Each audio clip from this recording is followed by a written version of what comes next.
I want to give a shout out. I've mentioned this video game before. You might know it, Kane, because it's a Japanese PS1 game. And that game is called Tokimeki Memorial. Oh my God, don't tell me he's got a copy. Don't tell me he has a copy. Why did he find that I thought immediately? you were gonna bring this up. This is actually where I was gonna go earlier. I've got the deluxe box edition of Tokimeki Memorial that came with the mount. I cannot make this up.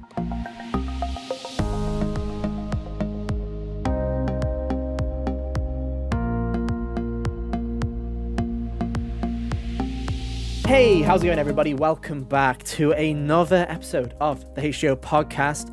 I'm Ethan. As always, I'm joined with the boys, Kyle and Hunter. Hey, guys. Hiya. You know, I can't believe we're doing this. It is a jam-packed... You guys have been like, hey, where are the guests? Well, boy, do we have something for you. One, there's the first title screen, but then we've got Kane here. Kane, how are you doing? Welcome back. I'm doing good. It's great to have you. Yes, great to have you. And then an unexpected visitor hiding right behind Kane. Oh my God, is that Jack? Hello, it's me. I'm back. Can you believe it? I'm not in the Shadow Realm anymore. Yeah, and Kane's alert was over yours. Oh, that's fine. You know who he is. You know who he is. All the alerts are playing again anyway. There you go. It's fine. There we go. Hey! Definitely not a train wreck, guys. Definitely not a train wreck. Round of applause for Ethan. Yeah, round of applause for me. They couldn't even see that. So yeah, for audio, oh my God, it won't stop. It won't stop. It's fine. It's fine. It's a train wreck. It's a train wreck. But what's new?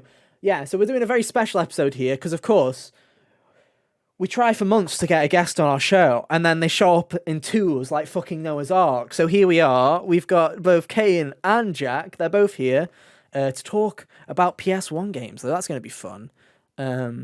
So yeah, we're going to be doing some hot swapping. Jack is genuinely behind each and every one of us, so I'll be swapping people out. Jack will be in and out. He is there, though, aren't you, Jack? I can confirm that I am here, yes. Yeah, there you go. See, it's just as simple as that. So he'll be swapping around there. So bear with us. It might be a chaotic episode. It also might just be proof that we can have 5 people here and still have silence. That might be the real goal here, is we can just prove how antisocial we are by having everyone just go, yeah, and then just move on. Be as simple as that. Jump cut that segment out. Yeah. It never existed. Just the whole podcast. And that's it, guys. Thanks for watching. It's been a good one. That's not what I meant. But no, it'll be a fun one. So yeah, it's gonna be wild. It's gonna be wacky. So join us as we go through this wacky experience, and we'll see, can a 5-person podcast work, and why doesn't it? We'll find out. But yeah, this is the HGO podcast. Every Monday, 5 p.m. UK time, 12 Eastern, we come to you, talk about everything we love in the world of gaming. Housekeeping, Hunter has released a Transistor video up on the channel at youtube.com/hotgamersonly. It's a kind of retrospective kind of look at Transistor 8 years on, and just Hunter talking about a load of things that he likes. It's something different, so you can go and check that out if you care for it. And then I just want to also give a big shout out to our audio listeners for the past couple of episodes, because for some reason a load of you have started showing up, and I don't like it. Because I was saying to Cade before we started, audio people are listening to our podcast. What is this? I don't like it. It's like sometimes we always play the joke of, we make too many video jokes, but now literally the audio audience is creeping up and slowly taking over. So we are grateful for our audio overlords, and yeah, thanks for the support and keep it up. And hey, we respect you too, video users, but show up more. Anyway, yeah, that's all I've got for housekeeping. Go watch my video exclusive. thing. Go watch the video exclusive. We do have audio exclusive stuff planned. It's just not in the short term. We do? Yeah, we've got a couple of ideas. Well, yeah, then we weren't. They're supposed to be audio exclusive. We haven't talked about making them audio exclusive, but some of the stuff, like, I'm not saying it on the show. I'll remind you later. Trade secrets, yeah. We've got to keep it internal, guys. We can't have someone leak it and give it to a better podcast. But yeah. So anyway, I kind of teased it just a second ago. But Kyle, why don't you explain it to the good people? What are we talking about this week? Why have you brought Kane back? And why is Jack snuck in from behind the scenes when we should have let him through the door? Well, Jack literally just showed up uninvited, first off. You guys act like he just didn't want me to come back. Nah, we love you, Stay in the corner. Get back. No bed, no you podcast. Did so bad last time. You're still in timeout, young man. Gosh. Podcast jail. The last time Jack showed up, he made us do a fucking episode on favorite shooters, and that was like, That wasn't my idea. yes, it was. That was Oh fun, yeah, it was dude. actually. Yeah, it was. And there you go. That was the power of Jack swapping between the panels. There was the what was your favorite RTS? And he had played maybe 2 RTSs. I had like Army Men RTS or something. Yeah. It was God, one episode. Make sure to check it out. genuinely, if you haven't checked out that episode before, it is the definition of a clusterfuck of an experience, and I'd recommend it. First person That's why I shooters was the think of best it, title I podcast. could come up with, was because there was tangent upon tangent in that episode. But anyway, Cal, what are they here to do? What are we here to talk about? Yeah. So you alluded to this in your intro. We're talking the PlayStation 1 library, our Ooh. favorite games from it, and possibly maybe even some misses. Mm-hmm. Who Kane, knows? and Kane yeah, is like the PlayStation expert. for people that don't know, Kane, you are basically a PlayStation expert. You are like a professor on PlayStation 1, right? Because it's like, how long have you even been collecting PS1 stuff? Because I feel like you've been doing that for ages. I mean, it's kind of hard to really define collecting PS1 stuff because, like, I got a PS1 when in like '96 or whatever. So, like, The answer is before you were born, buddy. does the game that I got from my parents for Christmas count as collecting? No. 25 years Do ago? you still have it? Yes, I have all Then my games. sure. Counts. All right, well, there's your answer. Okay, so there you go. There you go, guys. Kane has been collecting for the PS1 since before I was born. There we go. There's a great answer. But no, you know a lot about PS1 because I feel like, I don't know, when I think of Kane, I just associate PS1, right? That and Rayman Legends. They're like the two things in my head is PS1, obviously with the Crash Bandicoot 1 speedrunning at the start, but then just more generic stuff, obviously. Yeah, also, I you guess one haven't of the big seen- things there Go on. is that, and like GDQ for several years, me, Caveman, Dragon Blitz, Joester 98, and a few other people would organize a PlayStation Mystery Tournament, which is kind of like where a lot of this random weird knowledge comes from. It's like not only playing just all sorts of random PS1 games against people that people I don't know, games I've never played, just all thrown into the mix, but also just like going to stores and everything to pick up stuff for them as well as kind of expanded my knowledge of the library quite a lot. Yeah, So no, because basically, you want Kane in a pub quiz for PS1 games. Yeah, he genuinely is. He is like your pub quiz, like kind of go-to for that kind of thing. Because yeah, like that's the kind of thing that I associate you with. Because I remember before COVID, I remember you organizing all your stuff for those kind of GDQ events and stuff like that. And then obviously way before that, I think everybody knows you either for Rayman Legends, obviously, but then Crash 1, obviously as well. Especially from back then. Good video by Hum on that kind of stuff. If you're into Crash 1 speedrunning, by the way. Dude, that was Kane, such the a only well-done video. it's so Good well video. done, dude. I feel like I'm saying like I don't say this often, but I feel like I do because I don't ever go like talk about on this podcast, guys. Wasn't that person's video shit? But Homer's one of those people where he's one of those very few YouTube creators where I look at the video and I go, this is something that I would never make in my life, but I'm jealous of how skilled you are at editing, and it's a really well made video. Where most of the time I'm just like, damn, I wish I could make a video like that. Whereas that, I'm just like, fucking fair play. Your editing skills are way above how much recognition you're getting. So, no, fair play. And go check that out if you haven't. Jack, I guess I'll throw it to you. What's your experience with the PS1? Because obviously you're a bit younger than Kane. Not by much, but like we're all like, yeah. But we're all around we're the same still age wee, range. yeah. But I grew up on Crash, so like I'm actually repping the Crash right now. But blasphemy. yeah, I grew up on Crash when I was young. My brother grew up on Spyro, so he played a lot more Spyro than me. I played Crash. We also had a bunch of other stuff. My dad, for example, he played a lot of Metal Gear, the Resident Evil games. And then obviously, like, you're shooing shit. You get in the UK like FIFAs and stuff. The that classic. crap, but the classics. Strangely enough, like I remember having really fond memories of playing like Rayman and stuff, which I'll probably bring up later in the podcast anyway. But like, because Rayman was like a really hot like title that sold on the PS1. I'm pretty sure. I Rayman feel 1? like Kane. I It don't know was if very you. popular. Yeah, I don't know if you But can it's just a confirm shit game to this. finish. Yeah, I don't know if you like. Was it? Like, I feel like it was very particularly popular in Europe. I feel like It everybody was, yeah. that I know when they were It a kid still at is. least played Rayman like at least once in their life or know Yeah, it. European developer, really big in Europe. It's still like Rayman is a much bigger international game than it is like a popular in the US. Like it's definitely got people in the US that like Rayman, but Europe very much carries that franchise. Mhm. No, that's fair enough. That's fair enough. Anyway, Jack, you were saying. Carry on. Yeah, so with Rayman, like I didn't really, we didn't own the game, but I remember having like playing it a lot at other places, like my cousins or something. Like they'd have a copy of it, and we'd be playing it a lot. But aside from that, what other games? Phew, I mean, we'll get into there the was games one. in a Well, bit. that's for We'll get later. into the Yeah, games. that's for We'll get into later. the games. But yeah, Just a I bit of do a have tease. a history of We call PS1 that games. the content. We do call that content, and you know it's kind of funny because I'm literally hot swapping everybody here. I'm like, Hunter's not talking at the moment. Hide you. Bring Jack into the corner for a second. Sorry, Hunter. I do appreciate you. Jack's just popping around. Jack go back is. to the corner. The video people are going to be like, what? Where am I looking? I'm getting whiplash. He's doing do you the even have, instant like, transmission transitions, or move is it from just, like, Dragon on Ball off? Z. Yeah, basically.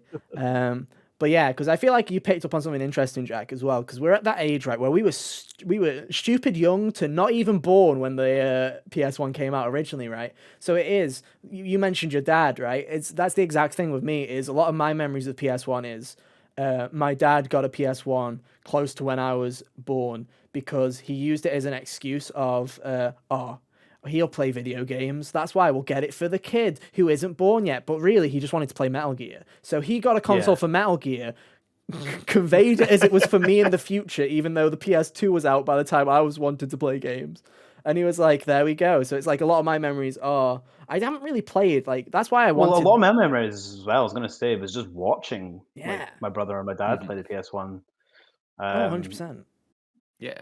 But yeah, yeah, it's not because like it's a lot like, of playing, but I'm watching it as well. that's why, especially, I wanted this guy in the corner here to come on the show, is because well, you're ruining my webcam layout. God damn it. But no, a He's lot of having my a bit of an issue. yeah, it's all good. My like a lot of my history with the PS1 isn't much. Like people are like, even you're known for speedrunning a PS1 game. I'm like, yeah, but there's a very few PS1 games I actually know. A lot of my other experiences are, Hunter, you having fun? Oh God. Experience. Oh, bye. You good? His webcam's having a day. Okay. I think it's given up. Yeah, I'm just hoping his audio's Hunter's okay. doing the thing that Jack's doing, where he's like mixing up the order, just like Yeah, he's ruining there it was for two everybody. Jacks for a minute. There are two? No, I'm just hoping his We hope audio's so. okay. But yeah, Oh it's no, fine. no, there's no reason the audio should have changed from Audacity. Oh no, I'm just So- scared. I'm just scared that it's going to go out of sync, but we'll live with it. We'll live with it. Oh. Might just have to you might have to do a clap in a second. It's fine. We'll live with it. But yeah, a lot of my experience is watching like not siblings, I'm an only child, but cousins and like my dad and my uncle playing video games on the PS1 a lot. So that's where a lot of my memories come from.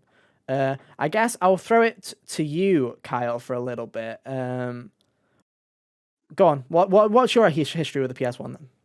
So growing up, I never actually had a PS1, but I grew up on the Blasphemy. I grew up on the PS2. But I guess the games must have come from my brother, because like I do remember there being like a good handful of PS1 games around the house that I would play on the PS2. Didn't have a memory card, so couldn't save in any of them. Now But, that's the real PS1 That's the experience. classic. That is the experience, yeah. That's Yeah, one thing is massive. like people forget about with the PS1 was that the console didn't come with a memory card, I don't think. At least at Exactly. No, launch. it didn't. So like if you got a PS1 in the first year, like you had not everyone had memory cards, and so like the games were designed differently to accommodate for that.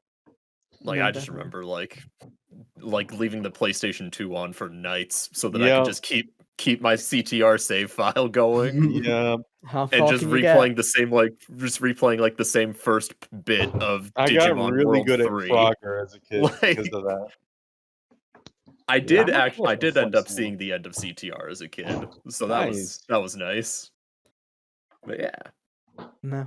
Pretty much same as you, Ethan. It was just like a lot of watching my older brother play. Yeah, and I think again, it's like we were in that that kind of generation that grew up where we had PS1 games in our life, but it's a lot of thanks to the backwards compatibility of PS2. Yeah. So I was gonna say, because a lot of my PS1 experiences were on PS2. It's like, so that's like the thing is, because you know when you're a kid like that, you don't really think of generations and stuff like that. It was just like, oh, things that play on my PlayStation, I'll play that. Oh, this looks like it looks different, but I didn't just go, oh, I'm just playing older games. Really, it was just playing PlayStation games. I guess a lot of the PS1 games I've gone out of my way to get, like that's been in the last 5-6 years when I picked up like Final Fantasy Tactics, Xenogears, Legend of Dragoon, games like that. Like that's not shit I had growing up. That's had to find that on my own. Yeah, I'm sure we'll talk about all that in a little bit. Finally, wrapping up with Hunter. Hopefully his technical difficulties are fixed. Do you want to give us a clap, Hunter, while you're there? I'll edit it out. 3, 2, 1, 4. There we go. Wonderful. There you go. A little behind the scenes for you guys. But yeah, go on then. What's your history? A lot of similarities to what you guys described as far as by the time I was able to, form thoughts that spanned more than 2 sentences, the PS2 already came out. So, played most of the PS1 games on that. A lot of it was watching my siblings first before I ever played them on my own. And then after that, throughout, like, as I always find something from older generations to look into going back to later. Like, I looked into Castlevania when I was in like middle school and such. And there's always been a couple of those here and there every few years. Yeah. I guess like a question that I'll throw this one out before we get started like properly. I guess another question I have for you guys is obviously, there's a lot. Obviously, whenever we have console generations, whenever we get to a point, there's obviously this nostalgia for prior generations and stuff like that. And I'm always interested because like I never had any interest in like N64 or any of like the Nintendo stuff that I missed, right? But it's like even though I played only like 3 or 4 PS1 games, when it came to like PS1 games on the PS3 store, stuff like that, when I see older PS1 games, I'd be like, oh, I want to see what that's about. Or like I still had that kind of nostalgia for that era. And it's like, I guess do you feel that it's like the N64 and the PS1 generation are a very specific generation where I feel like it's kind of like that rough 3D Star era where it's like, at least especially with the N64, with how ugly those fucking games are at times, right? It's a very transitional period where I feel like for a lot of people, it feels like there's some nostalgia attached to a lot of it, where it's like even you have a semblance of growing up with it. Do you think the PS1 generation is still a generation? I think this is a great question for you, Kane, that still holds up to this day, where you're like, oh, there's a reason to go back to these. They may look janky or they may control janky, but there's definitely still stuff that's there that there was, because it was a time of innovation, really, when you think about it. I think to bounce off that, like the big thing about the PS1 was just the accessibility of the platform, and that's why you got a whole bunch of unique and novel games and ideas and everything that were coming out. That there's a lot of like 4-hour or less kind of games on the PS1 that can be fun to go back and play for 20-30 minutes, in modern day. Whereas like before that, you had a lot more limited console and availability, and there are obviously good like NES games and SNES, but there's a lot fewer of them, and the amount of good ones is even more limited. But like you can still go. Who hasn't played Mario Brothers, right? There's a classic lineup, right? But no one really explores past that too much. Right, but like the PlayStation 1's the first one where like um there's like 5,000 games or more on the console total that were released. Several thousand were Japanese exclusive. There's European exclusives. There's all sorts of regional things. Like the hardware is ridiculous once you get into like the external peripherals and everything. So there's just so much with the PS1 that it just kind of gave a lot of opportunities that I don't think the previous iterations of console and video gaming that really had. And even going into like the hardware of the PS1, like PS1 was using discs instead of cartridges, so you were just able to naturally just fit a lot more space, a lot more onto the discs instead of what a cartridge could hold, like what the N64 was using. No, And definitely. also the disc is a lot smaller than a giant cardboard box with Yeah, a giant plastic thing inside. it Like goes the- nicely on a shelf. I mean, you've seen PAL cases? They're still a bit chunky. I've got Japanese cases which are the same size. Were the I'm PAL cases familiar. chunkier back Yeah. then? Oh yeah. Yeah, I'm used to compare. seeing Look at 'em, that. bro. Look at them. These hold on. things Why? chunky. Were they not Look at that? 'em. Were they They not that chunky in chunky. the US? Oh, Kane's gonna show us. Yeah, they're like They they're, would they're only just be CD that cases. chunky- They're just CD cases in the US, Jack. They Yeah, had they pretty just much were. CDs. They'd get chunky Yeah, if there it you was go. like Look, Kane's got the multi-disc. comparison for you. Look at Oh. that. Mhm.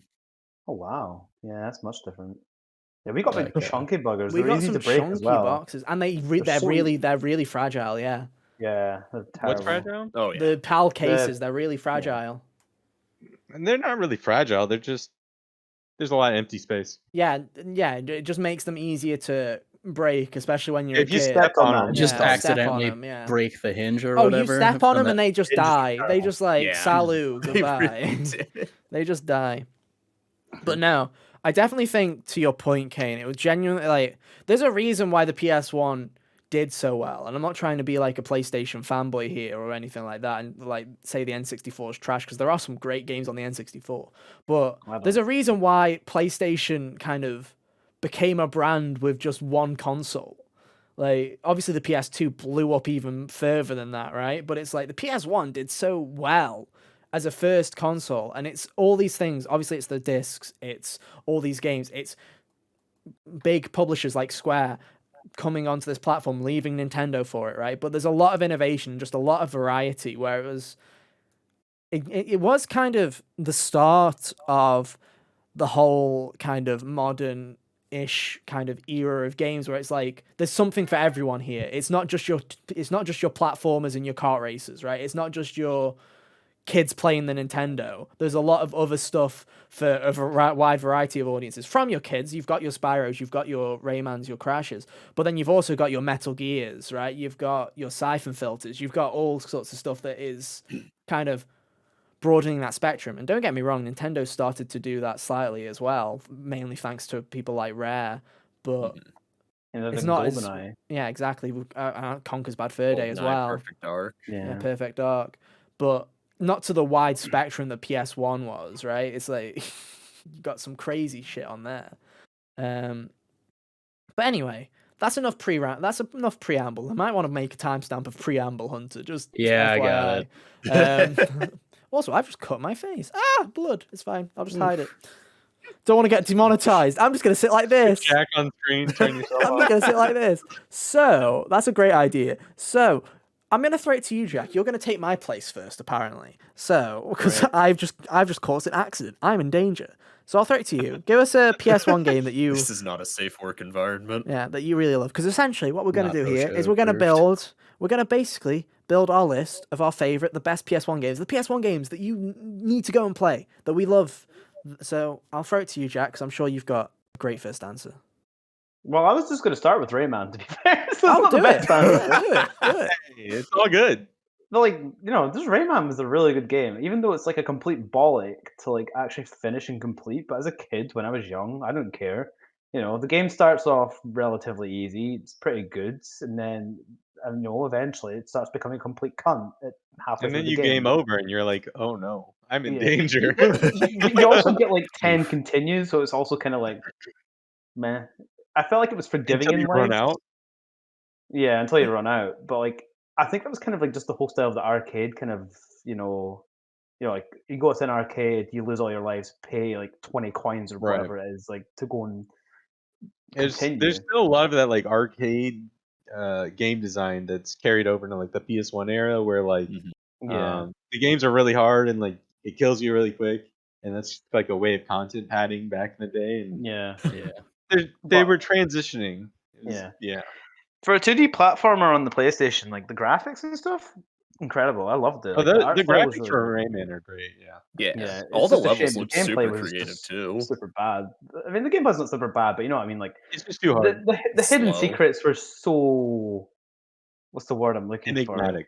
Yeah, they're just Abstract. abstract. Yeah, they just didn't make sense. Arbitrary. You know, walking or yeah, arbitrary, walk in a random Bullshit. place, spawn something Silly. random like a cloud, go grab a cage. You know, but I don't think anyone when they were growing up with the PS1 completed that game completely without a guide or at least using the password That was system. also, I guess, one thing worth note is like the development of the PS1 also kind of coincided with like the internet becoming available, Yeah. which means GameFAQ became available, and you were able to Facts. play video games and beat the video game for the first time ever.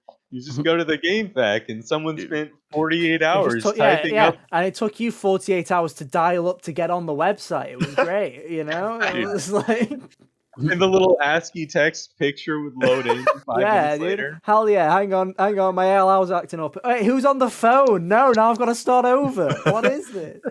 Dude, as a kid, I remember my parents printed out the character unlocking cheat code list for Crash Team Racing. Heck Dude, yeah. that was so hype to me. Who Seeing was it you Penta got? Penguin. You got Pengu, didn't you? Or whatever his name Yeah, is. Penta Penguin Penguin, Yay yeah. One. Yeah, Pengu. Penguin Yay One. Newt. Newt Penguin Newt. Yay too. It was Not funny quite. how Couldn't save any broken of it he because I was as didn't have a well, memory yeah. card, but you know, whatever. Newt. We live. Ugh. Who needs a memory card when you have cheat codes? Yeah, so like as it was Exactly. just to go back on like Rayman, like I think what I really liked about the game was just, the physics felt really good and stuff. Like, like I liked how the plums worked a lot in the game. All of it just kind of made sense when you were young. Mm. How the physics worked in the water, you turn whatever. The whole combat mechanics made sense to me. There was also just like so when what's the fly called? You remember like you ride Oh, the yeah, I remember those. Oh yeah, Mosquito. the little The mosquito mosquito. thing. Yeah, you ride him. I thought those, like that level was so cool. You go into that and then you fight him, and it's like, why am I fighting him? It's so confusing when you're young. He's my friend. And then you also have Tarzan, like Tarzan Rayman, Oh yeah, yeah. loses his underwear or some shit, and then you've got to go like climb. It's like a auto scroll level, but you're going vertical. Mm-hmm. So I really love that kind of part. And then of course you get into more aesthetically kind of cool levels. Like you get Bandland, you get stuff like you eventually get to like I think the furthest Pencil I and got when I was eraser young. land. You get to like the mountains or something, like then the game that's when the game starts getting like stupidly hard, and it's just kind of like right, putting it down now. Going away now forever. Yeah, Goodbye. but even then, I'd still go back to the game.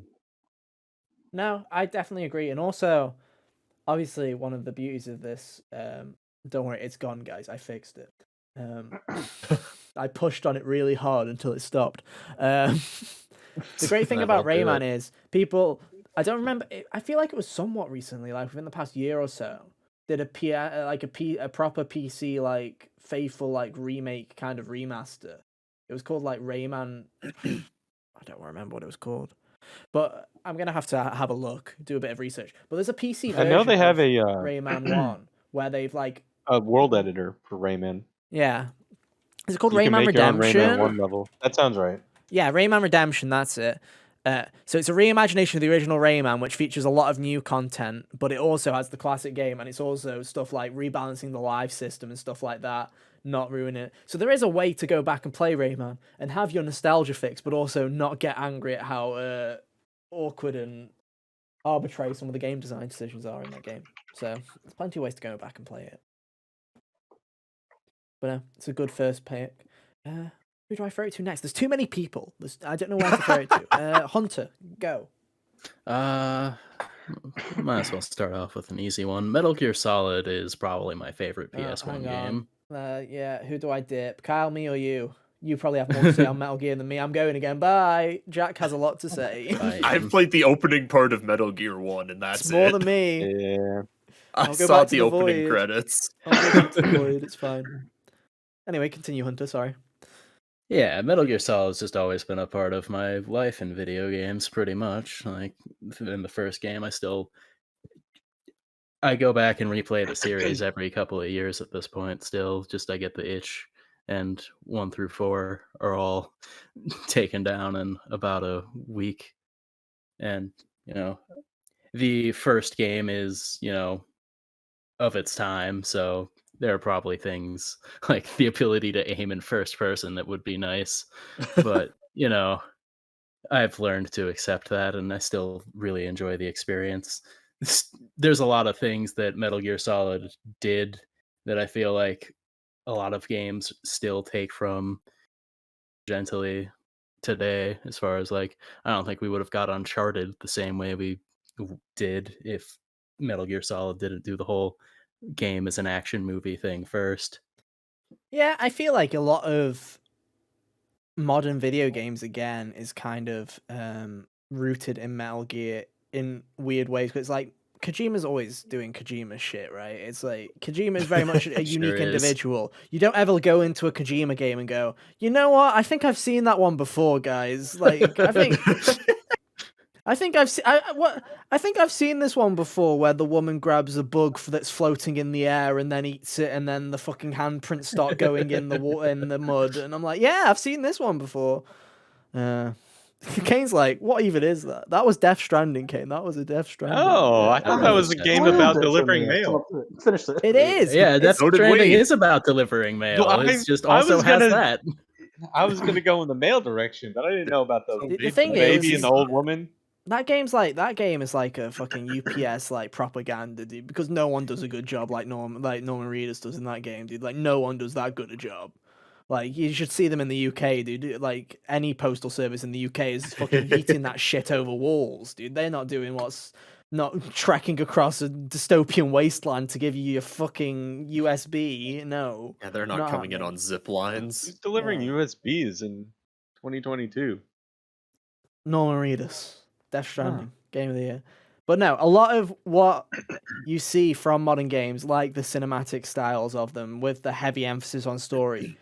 Obviously, it was done in other video games, but it's like I feel like a lot of people who make these kind of games made the Uncharted. I feel like definitely like people like Neil Druckmann definitely played Metal Gear when they were younger, Metal Gear Solid 1, and Yeah. went, "That's cool. I enjoyed that."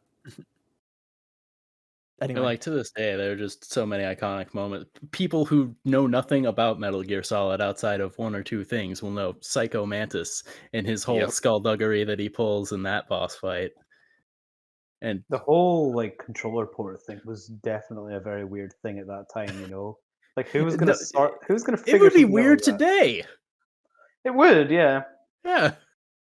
and I mean, it's not the first and it isn't the last of Kojima's skullduggery in that franchise. Definitely not. The whole memory card reading thing, like, Yeah. kind of All of psyched you, and that's- you're like, whoa. Especially if that you were was a just really Konami cool to fan. witness. Especially if you were a Konami Yeah. fan. Yeah. Anyways, Give him a second. I don't know. I don't know what to say. Metal Okay, Gear's you very good? cool. Yeah. I think Yeah, Metal Gear Really Solid, cool. defining experience for my taste in games. Did you say Metal Gear Solid is in it's a solid game, or is it Metal Gear Solid? It's Metal Gear It's Solid. trying to make it. Dang it. yes. You would say Metal Gear was solid. We call that wordplay. Yeah. very good.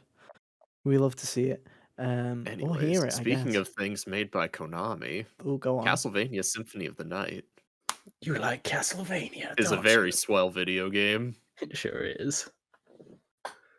Go on then. I feel like it kind of took like the building blocks from Super Metro, like the Metroid games, and then just took the Castlevania IP and made it fun and not a garbage 2D platformer. I don't like Classicvania. I'm unfamiliar with any of the Castlevania before Symphony of the Night. Exactly. I've touched they're on them a tiny okay. bit. 1 and and they're 3 not, are. They're not intuitive to play. 2 whatsoever. isn't great. They're not No, good to go back to. The No, best thing that definitely 2 not. did was give us Bloody Tears. Mm. Yeah, the Oh, that music. song's a That was jam. it. It sure is. In every iteration possible. But yeah, I didn't actually play Soten until the PS4 remake put it out.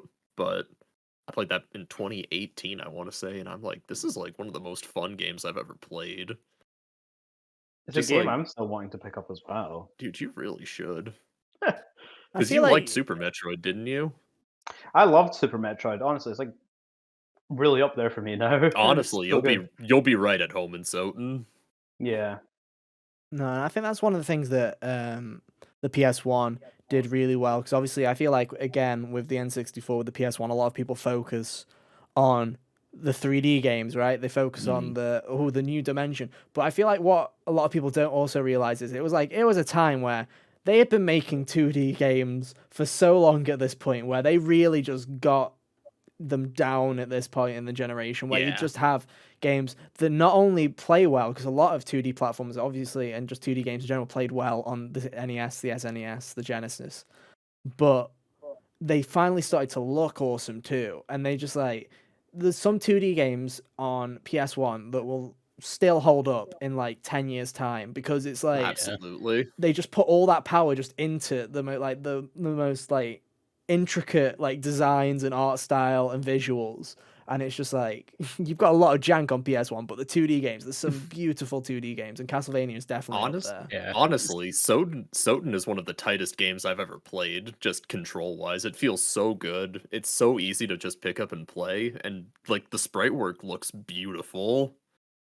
This game still holds up in modern times, and I think that is definitely a marvel to what it did. So how Yeah. long is the game actually? Like, is it a long game? Uh Not really. No. Similar Probably to Super Metroid kind of length. Similar, yeah. Yeah, that's Probably pretty good then. 'Cause, probably it's 10 not, hours on a first playthrough. yeah, it's not like a super long playthrough because obviously a short playthrough is good for PS1 Mhm. library. You just kind of want to get through stuff as well at the same time. Yeah. Some of the progression is kind of obscure, but that's just a product of the times. Yeah. It's Nothing also a you product of kind of like the genre in general, Yeah. No. But you can get locked out of the whole end half of the game if you don't know the progression. Super Metroid had a similar thing, though. It's like you saved in the wrong room at the end of the game, then you just Oh go yeah, stuck and you there. can't go back. Yeah. Yeah. Great video game. Very cool. Good stuff. Love that kind of game design. Anyway, Kane, go on then. Hit us with what your local is. Well, I don't know what you're going to pick, to be honest. Is it going to be something that we are all It like, could what? literally be anything. So Yeah. that's the thing is I was sitting here thinking I was Pepsi Man. gonna try and piggyback off of whatever Kyle was saying, and it's there's a lot of different directions you can go because you got the 2D the good looking PS1 games, what's still worth going back to, and the first thing that comes to mind is all the shmups, because shmups on the PS1 are all there's so many of them you can go back and it's just yeah, this is still just a good game. Some of them upscaled just on a basic upscaler, it looks like it came out on Steam last week, right? Some of them are really good looking. It's quite surprising. 60 FPS, smooth everything, but I don't actually know enough about shmups to know which one was the best one. So we're not talking about this. So I'm gonna go with Was Chrono You know, that Cross. Gradius sounds- a PS1 shmup? Oh, I feel like there's great. I've Gradius is a got popular name. there's Gradius, there's Oh. Parodius, there's I've got Sexy Parodius. That's a classic right there. Of course it is. Of course it is. Fuck. Why All right, wouldn't it we can be? go Sexy Parodius next. No, All okay, right, there you so- go then. Perfect. Go on. All right, so you've got Darius, Gradius, Why are with they all R-Type, ES games? R-Type What? Delta. So Livius. that's Darius and Gradius. I think are all in the same series. Okay. Maybe? I just think it'd be really funny if every developer just went with the bit and they were just okay, Well, all that's- shmups on the PS1 are gonna have ES at the end. So it's I don't know, Brainius, There's a few- Dranius. Yeah, there's a few other. I Granius. can't think of the one that's the one that I think is probably the best one, but because I don't own it, so it's kind of on the forefront of my memory.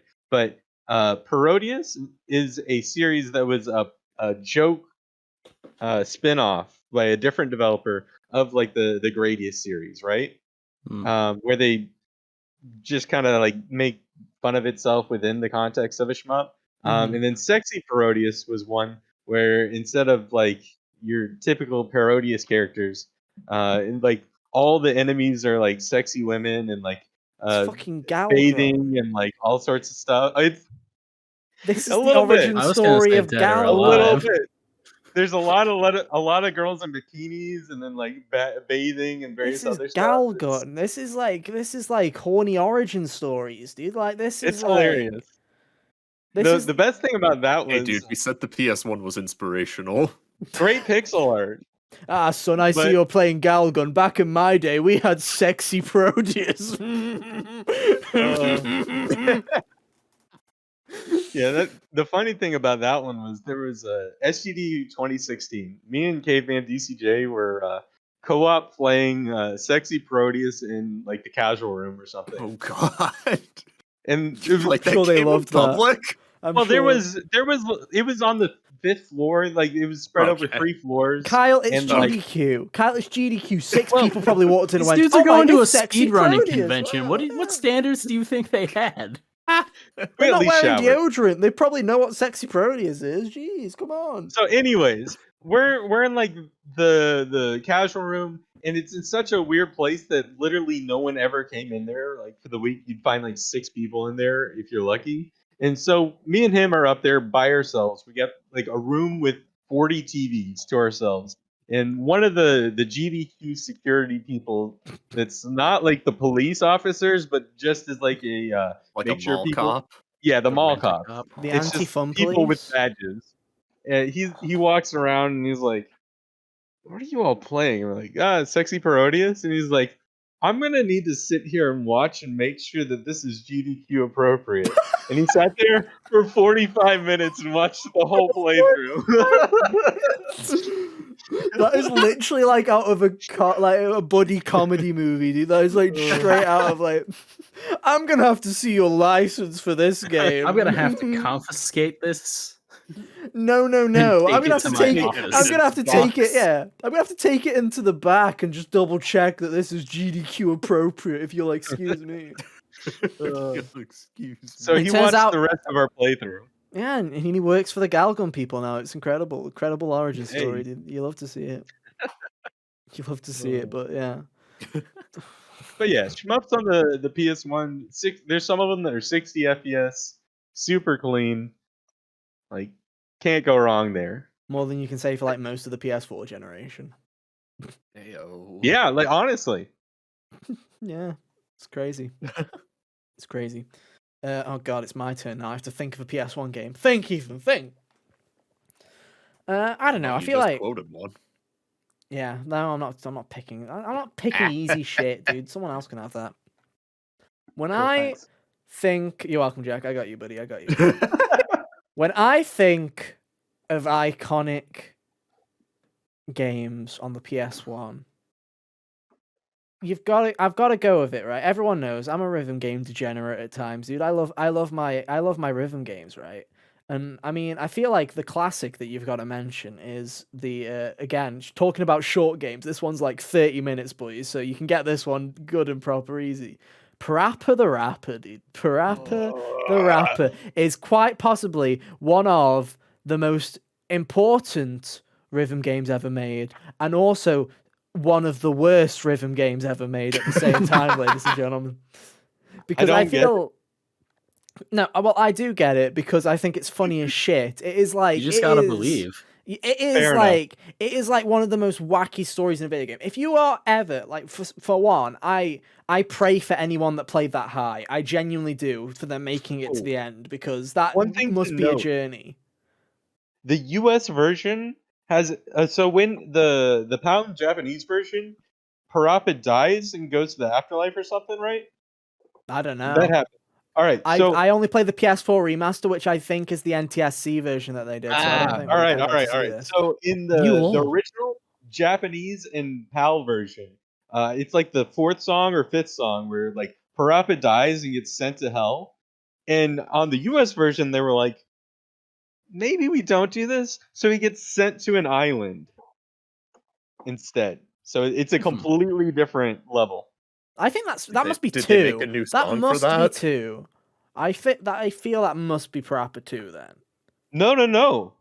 Because all I can think of is Parappa we're on. You've got Onion Man. You've got You might Drive. be right. Maybe that's in I'm Jamie Wimmy. I don't know. Maybe yeah. That probably sounds like it's in Jamalami. because it's Alright, like you've that got might be. because yeah. because you've got the classic levels. You've got Onion Man. You've got I've shoved my penis in the car door. You've got Everyone's favorite. I love that sorry, one. I slammed my penis in the car door. My apologies. Let me get the meme right. Yeah. You've got the chameleon guy. You've got the chicken who's out of sync. Then you've got everybody has the shits, and then the final Yeah. level. Okay, you're right. You're right. It's been so long since I've But played no, those games. the thing with Parappa the Rapper is, I feel like it's iconic. I feel like there's so much stuff that Parappa like so many rhythm games stemmed from it, where they were like, okay, even just like the bar at the top and stuff like that. There's so much stuff that people nicked from it, but also it's such a stupid story where it's like it's one of those games that could only exist on the PS1. It could only exist on a console like that where everyone was just making whatever the fuck they wanted because the story makes absolutely zero sense. The voice acting is so comically bad but incredible. The story is so stupid.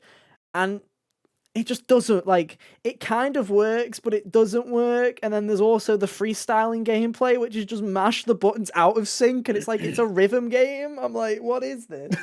It's one of those, it's a really janky rhythm game, but also it's like, when you're talking about PS1 games, I feel like it's one of those ones you have to bring up, because it's just so iconic.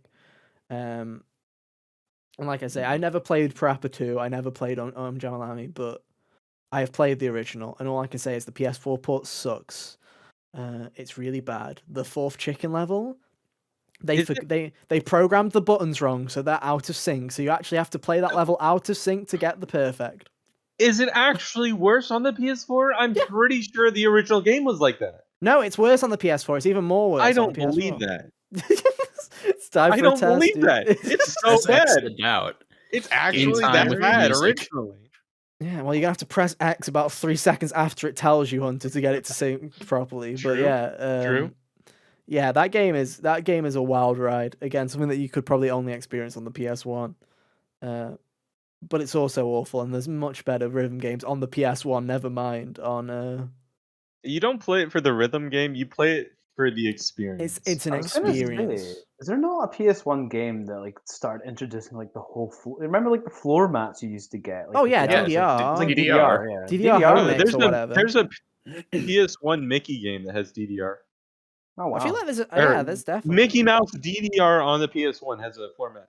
Yeah. There might actually be a PS1 DDR game that also has one.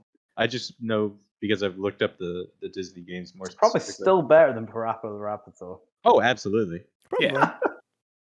Everything's better than Parappa the Rapper, but again, it's an experience. And like I say, pray for anyone that was high while playing that video game because they went on a special journey because they were probably like, is it me or is this the actual game? Like, what is happening? Because even sober Original on any Casino, like it's not all on in your mind. anything, yeah, you're like, what is happening? Why are we all? No, why does every character now need the shits and we have to rap to get to the bathroom? It's like, I'm like, what is this? Crack the egg into the bowl. Yeah, dude. Anyway, Jack, I'll throw it back to you. What's your next little Oh pick? god, I had it in my head. I just forgot it. Oh yeah, so It's Crash Bandicoot 2. Is it Crash Bandicoot 2? it's actually going to be Crash 1, but Well, you can do the whole series. Just do the whole You series. can do the whole series. It's it. fine. I'm not going It's to talk fine. about Crash yet anyway. Unless someone else Okay, brings it up. okay. I was going to bring up Tony Hawk's Pro Skater. Fair Yeah. enough. That's a good Very one. true. Very true. Yeah, so I don't have a lot of memory. Like, I can't even remember the game that much, but I just remember fucking about, and it was just the funnest like hour, like just messing about. Like me and my brother would just play it constantly, just not even like really trying to achieve anything. It's just one of those games where you can just kind of like boot up and just play. Yeah. If you know what I mean, like it's just there's Yeah, that was definitely the first in like the skateboard series of games that like you just play you skateboard for a while and then That's you it. go on with your life. That's the Yeah. game. And there's And nothing I wrong think with even The that. Simpsons Yeah. tried to do something like that, but I don't know if that was on the PS2 or not. I think But- that was I think that was PS2. PS2. Yeah. But like just where it got started off is obviously with the Tony Hawk games and they were just really cool. Like they were really good. The soundtracks as well. Oh man, the Tony Hawk soundtrack introduced so many people to such cool music. Did they put Ace of Spades on the PS1 or was it on the PS2? I don't think that was until the later games. Yeah, but the soundtrack either way was really cool. It's just Most one of Tony those Hawk games, games like I had it. say, it's just you boot it up, you can mess about in it, like no matter what. It's just endless fun. Mm. There's so much you can do in the games. You know, I never Yeah, when played they Tony Hawk. I never played it. I feel like I I committed a never have sin. either. Yeah. yeah, when Skateboarding's they not for everyone, but made the remake a couple years ago, they updated it a little bit, and that was Yeah. one of the most fun I had for a couple of weekends. Was just messing around, doing the goals again, just trying to hit a stupid long like combo, Oh, and I definitely do so attempt. on and so I'm forth. gonna play it eventually, that remake. But then also I was like, oh, I'm gonna play it because Vicarious Visions did a good job. Can't wait to see what they do next. And then And then Activision brought the scythe out and was like, goodbye. You'll do nothing next. You Blizzard now. you did too well.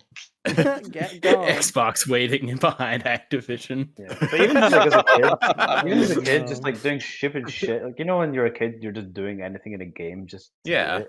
So like me and my brother would have like stupid competitions, like who can get the highest in like a half pipe. Like just get insane airtime. Just doing stuff like that was really fun. And then trying to Mhm. mix like tricks into it and all that kind of stuff. It's Some of the just a whole other multiplayer layer to modes it. that they had in that game was a lot of fun. Like there was one where the point of the game was literally to just ram into the other guy and Yeah, slap them. so Dude, I miss those days because it's like I feel like those days are very much tied to when you're a kid, when you made your own games with the games you had. Oh It was Yeah. like yeah. those were like the days, right? It was just like when you would just take a game's world or you take something, you're just like, no, this is my game now, dude. And it's like nothing makes sense. And most of the time you're just fucking pissing about, like running around the map or doing something, but you're like, no, this is our world now. And it's just like, this is the thing with like Make Grand up Theft your own Auto. Like you'd stupid make your own rules in storylines Grand for Theft stuff. Auto. People that didn't want to play Grand Theft Auto story mode, like me and my brother, just fucked about, put cheats on, Mhm. see who could like last the longest with like 5 stars in the police or whatever. oh yeah, I did that all the time. It was great. Mhm. Great fun. Yeah. And I think there's something to be said for that kind of sandbox style of game because I feel like nowadays those don't really exist. Like we've got these big open world games, but They Now you got expanded. Minecraft. I feel Yeah. like, yeah, like I Literal feel like sandbox open world. I feel like you have these massive worlds, and I think the problem is as well is now there's such a saturation and there's so many games of like these big open world games coming out where it's like there's not enough time to kind of sink it in and breathe really. And also because you're an adult now, you've got disposable income. If you want a new game, you go and get a game. If you want to get that game on sale, you grab that game on sale. It's not like you were when you were like 8 and you were stuck with you got like games like twice a year, your birthday and Christmas. It's like those. It's like you had to make games last, and it was like that's how Yeah. you did it. Whereas now, Yeah. I feel like now it's not, and also now's a different world. It's like kids these days. You've also got free to play games as well. Exactly, considering Fortnite takes over their Yeah. life, stuff like that. Minecraft, Fortnite, it's a whole different ball game now. Roblox, yeah. You can make your own rules and like world in Minecraft, but that's the point of the game. It's not Yeah. like there's an underlying thing. That's what to they go and wanted you to do. Yeah. Then you get really niche things like Pokemon these days are doing their own thing, or like Zelda, they'll have their own randomizer runs, but like that's not something you can just do in like at home without like modding the game or something. And that's all good because randomizers and nuzlocke are for nerds and they're for people that don't realize that Pokemon's a kids game, guys. Come on, play a real game. Come on. I mean, I've Don't played play every Tony Hawk. generation. I still Yeah, buy the you'll new play Tony games, but Hawk. But do you buy both versions? I used not to on getting the into this. 3DS. On the 3DS, I We're used not getting to. into this. Don't worry, Jack. I have a feeling that one day I'm going to buy the others because, as everyone knows, guys, you have, here like, you go. 8 This copies is of not Skyrim? financial advice. I'm not a financial advisor, but guys, Pokemon games hodl, dude. They hodl that shit because man, they never go down in value. They only ever go up. So worst case scenario, you're going to be selling break Pokemon even. Brilliant Diamond and Shining Pearl for $60 again in 15 years. Except for Jack, because he's an idiot because he bought it digital. What a fool. The one We game got not to buy found. digital, Jack. That shit never flatlines. It's great. Look I at just Soul want to play this Silver. damn game. Look at No, that's the Soul thing. Like with me moving, I didn't actually get to keep the boxes. Oh, I tragic. know. I wanted to keep them because then they would just sell so well. Yeah. What boxes Hey. did you have to get rid of? So Heart Gold and Soul Silver came in like their own packaging with the Poker Walker. Yeah. Oh, that box. Yeah. Okay. That one. Yeah. Yeah. Okay. My Don't thing's rub it in dying. anything. Yeah, I'm sad I don't even get to see it I'm anymore. familiar. I had that. I bought. Yeah. I know what you're talking about now. Yeah. Do you know what's Just really wasn't sure. depressing? Do you know what's really depressing? I flaunt this as if it's like, look at my flex, guys, because this is my original copy when I'm a kid. The battery's dead in my original cartridge, so I have a It's so easy complete. to change. Is it? Yeah, you just get a screwdriver and put in like one of the flat So batteries. you want to be careful with doing like a that. Like, Tamagotchi. from a financial perspective, you're Oh, not better the off Poke just Walker. buying. The cart. The actual cartridge is dead. Yeah. Oh, I'm wow. saying Cartridge from a died. financial perspective, you're better off just buying a used one off eBay and chucking it in there. Yeah, but you never know if they're real Sneaky. or not, Kane. You don't know if they're real. there's- And also, it's gotta- There's a Soul way to Silver. tell with Heart Gold and Soul Silver though, because the Is Poker there? Walker won't work with it. Oh, what a great idea, Jack! I can't wait to then buy 6 different versions on eBay and them all not be right. I can't Your wait. local It's all store. right. You gotta We have a have local Pokemon gaming Go store. now. Welcome to the UK, Kane. I live in the middle of I live in a field, bro. There's no game store near me. Have Jack. Jack lives in Dundee. That's got to have at least one game store. Do have they him in Scotland, scoping Jack? out for you. Yeah, we have a game store. It's like Fair enough. 10 minutes away from my work or something. Yeah. Fair Have him enough. scope one out for you and Docs me. pay him off. Oh, guys, don't worry, guys. I found some carts of Hot Gold and Soul Silver for $14.99. They've got to be real, boys. They gotta be Unbelievable. real. They gotta be real. It won't rip me off this time, I right? trust them. Let's get off Anyway. Wish. This is not PS1. Can we? Let's Nah, get no. back on track. How did we How get did to we get there? Pokemon? I don't know. Boxes. I don't know. Boxes. Something. Anyway, what game did you say? Who was it? Whose turn was it? It was me Jack. on Tony Hawk. All right, Tony Great Hawk. game. Really took a Great tangent. game. Wow.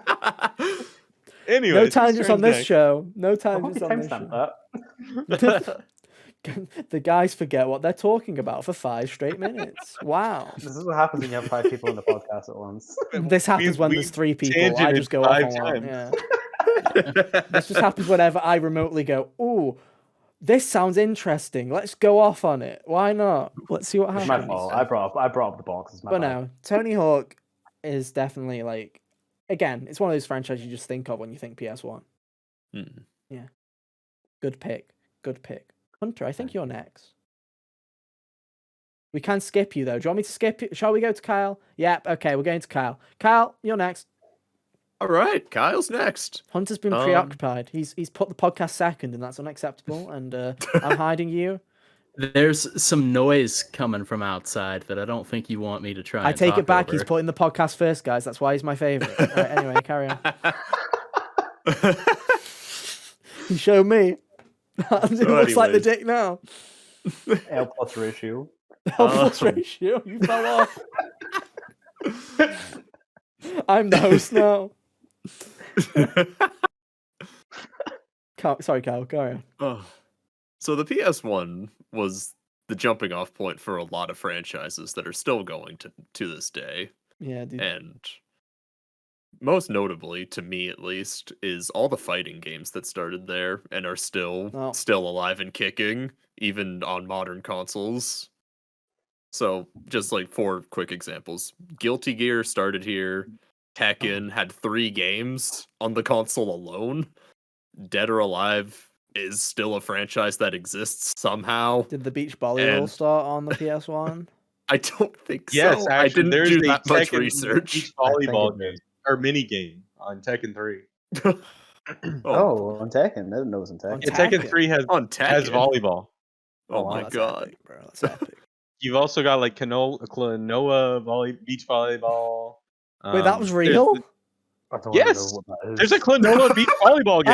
I thought we were joking. I thought you made that up. No, In But the also- pre-show, in the Christ. pre-show, I don't think I was recording it, but in the believed him. pre-show, yeah, Kane brought up Klonoa Beach Volleyball, and I thought it was a really funny joke, let me but make it's sure real. if it's PS1. It might not be PS1. Hold on. Oh no, The no, fact- no! Also It is. Soul It Calibur is. started Klonoa here. Beach Volleyball is PS1. I'm looking this up. It was I'm on the looking this dr- up. it was- No shot. Japanese exclusive, by the way. Oh my Soul god, it Calibur had is. another game It's beforehand, though. real. It's real, and it's not what I was Never doubt me. expecting. Never doubt me. Why have I got an image of Big the Cat playing beach volleyball? Like, Fair enough. He's not even Klonoa related. Man, what a crossover! I- Froggy, watch my spike. Froggy is the spike. So Tekken 3, where else were you going with that one? I derailed us with the beach volleyball. Sorry. Guilty Kyle. Gear, Tekken, Dead or Alive, and Soul Calibur like really just got. They all started going there. I know like 3 of those games were made by Namco.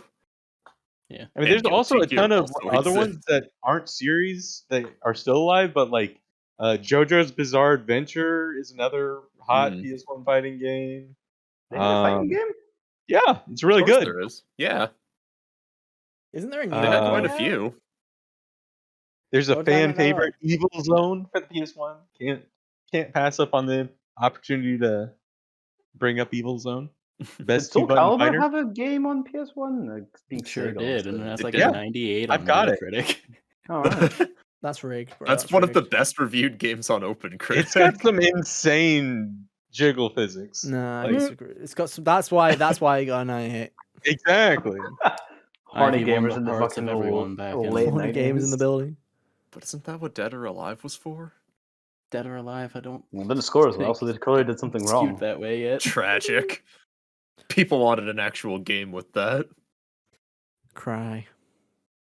But yeah, I just think it's super cool that a lot of these games started way back then, and now you're seeing like Guilty Gear Strive on PS4, PS5. Tekken is on its 7th entry. Dead or Alive and Soul Calibur are both on 6. Like, I mean, it's with just crazy to spin-offs, Dead see. or Alive's like on like 62. It's pretty epic, bro. Pretty epic. It's just impressive that these games are that like the legacy that these games have left is they're still going, Mm. even if like some of it has strayed away from what the original PS1 games were. Mostly Soul Calibur, which is now just a character creator with some other. It's a damn good one though. I don't know. It's a damn good one. The game behind that character creator is also pretty good. It is pretty solid. It's the fighting game that has the most to do by yourself if you don't care about being better than other people. Hmm. But I like being better than other people. Damn. Yeah, but you don't like fighting games. True. Very true. But no, yeah, a lot of fighting games started on the PS1. Love to see it. Hunter, back to you now that the noise Alright. has disappeared. Now that the noise has disappeared, I feel like this series is pretty uniquely PS1, and it kind of pittered on afterwards, but its peak was in the PS1 era and Twisted Metal. We don't really see a lot of games like this anymore, and when we do, it's not good. Hey, Destruction All Stars. Rude. How dare you? How dare you insult Destruction All Stars? Who remembers Destruction All Stars, guys? That came out a year ago. did. What is Came out like a year Destruction and a- All-Stars? That's a great Bad. question. You know, I think the developers are asking the same I've never question. heard of this game. And I Yeah. think we have a review on our channel. No, the game was that boring. I refused to finish the review. That's how awful it was. It wasn't awful. It was just so generic. It was basically like it was like a fun arena based like Twisted Metal where it was just It car was like crashes. Twisted Metal for the Twitch streaming audience. It was like, yo guys, let's play Carnado. Woo! There's a tornado in the center of the map. You got to drive your car in there right now. Get some points. Make sure you play the guy with the bag on his head. Epic, right? Anyway, sorry, Hunter. I've stolen your thing. Twisted Metal is a classic. Yeah, but Is a Twisted game. Metal was really cool for its time. Going back, it's probably super janky now. So It was janky at the time, but it was fun anyways. Yeah, I but don't I know. was like 4 when I played them, so I didn't know what janky was really. Same. We didn't have standards back then. Yeah, but like and throughout all that, like I feel like it's kind of vibe that it had with its very what am I looking for? Irreverent sense of humor. Calypso was like the most evil genie kind of character you could ever see. Like when you would beat the game, he would grant a wish from whoever won the Twisted Metal competition. Oh, what a shame, ladies and Rip. gentlemen. Why? Oh but well, You we're not know, gonna hear that don't anymore. worry, That. I'll fill. Don't worry, Hunter. Don't worry. I'll fill in your entire entry for you guys. So right, hear me out. Twisted Metal is a game where you smash cars into other cars. Right? It's brilliant. Right? It's like an arena, and it's like I don't know. It's got like a clown. Yeah, I think he has an ice cream van, dude. It's pretty cool, Yep. right? You Yeah, smashy Sweet into Tooth, it. Yeah, the dude. clown with the And I ice think cream. Anthony Mackie's in it. What?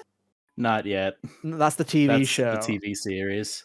There was a TV series. Everything, There's yeah. going Welcome to welcome to PlayStation Productions, guys, where everything's a TV show. Can't wait for that. They're IQ making a TV spin-off. show in 2022 about Twisted Metal. Oh yeah, dude.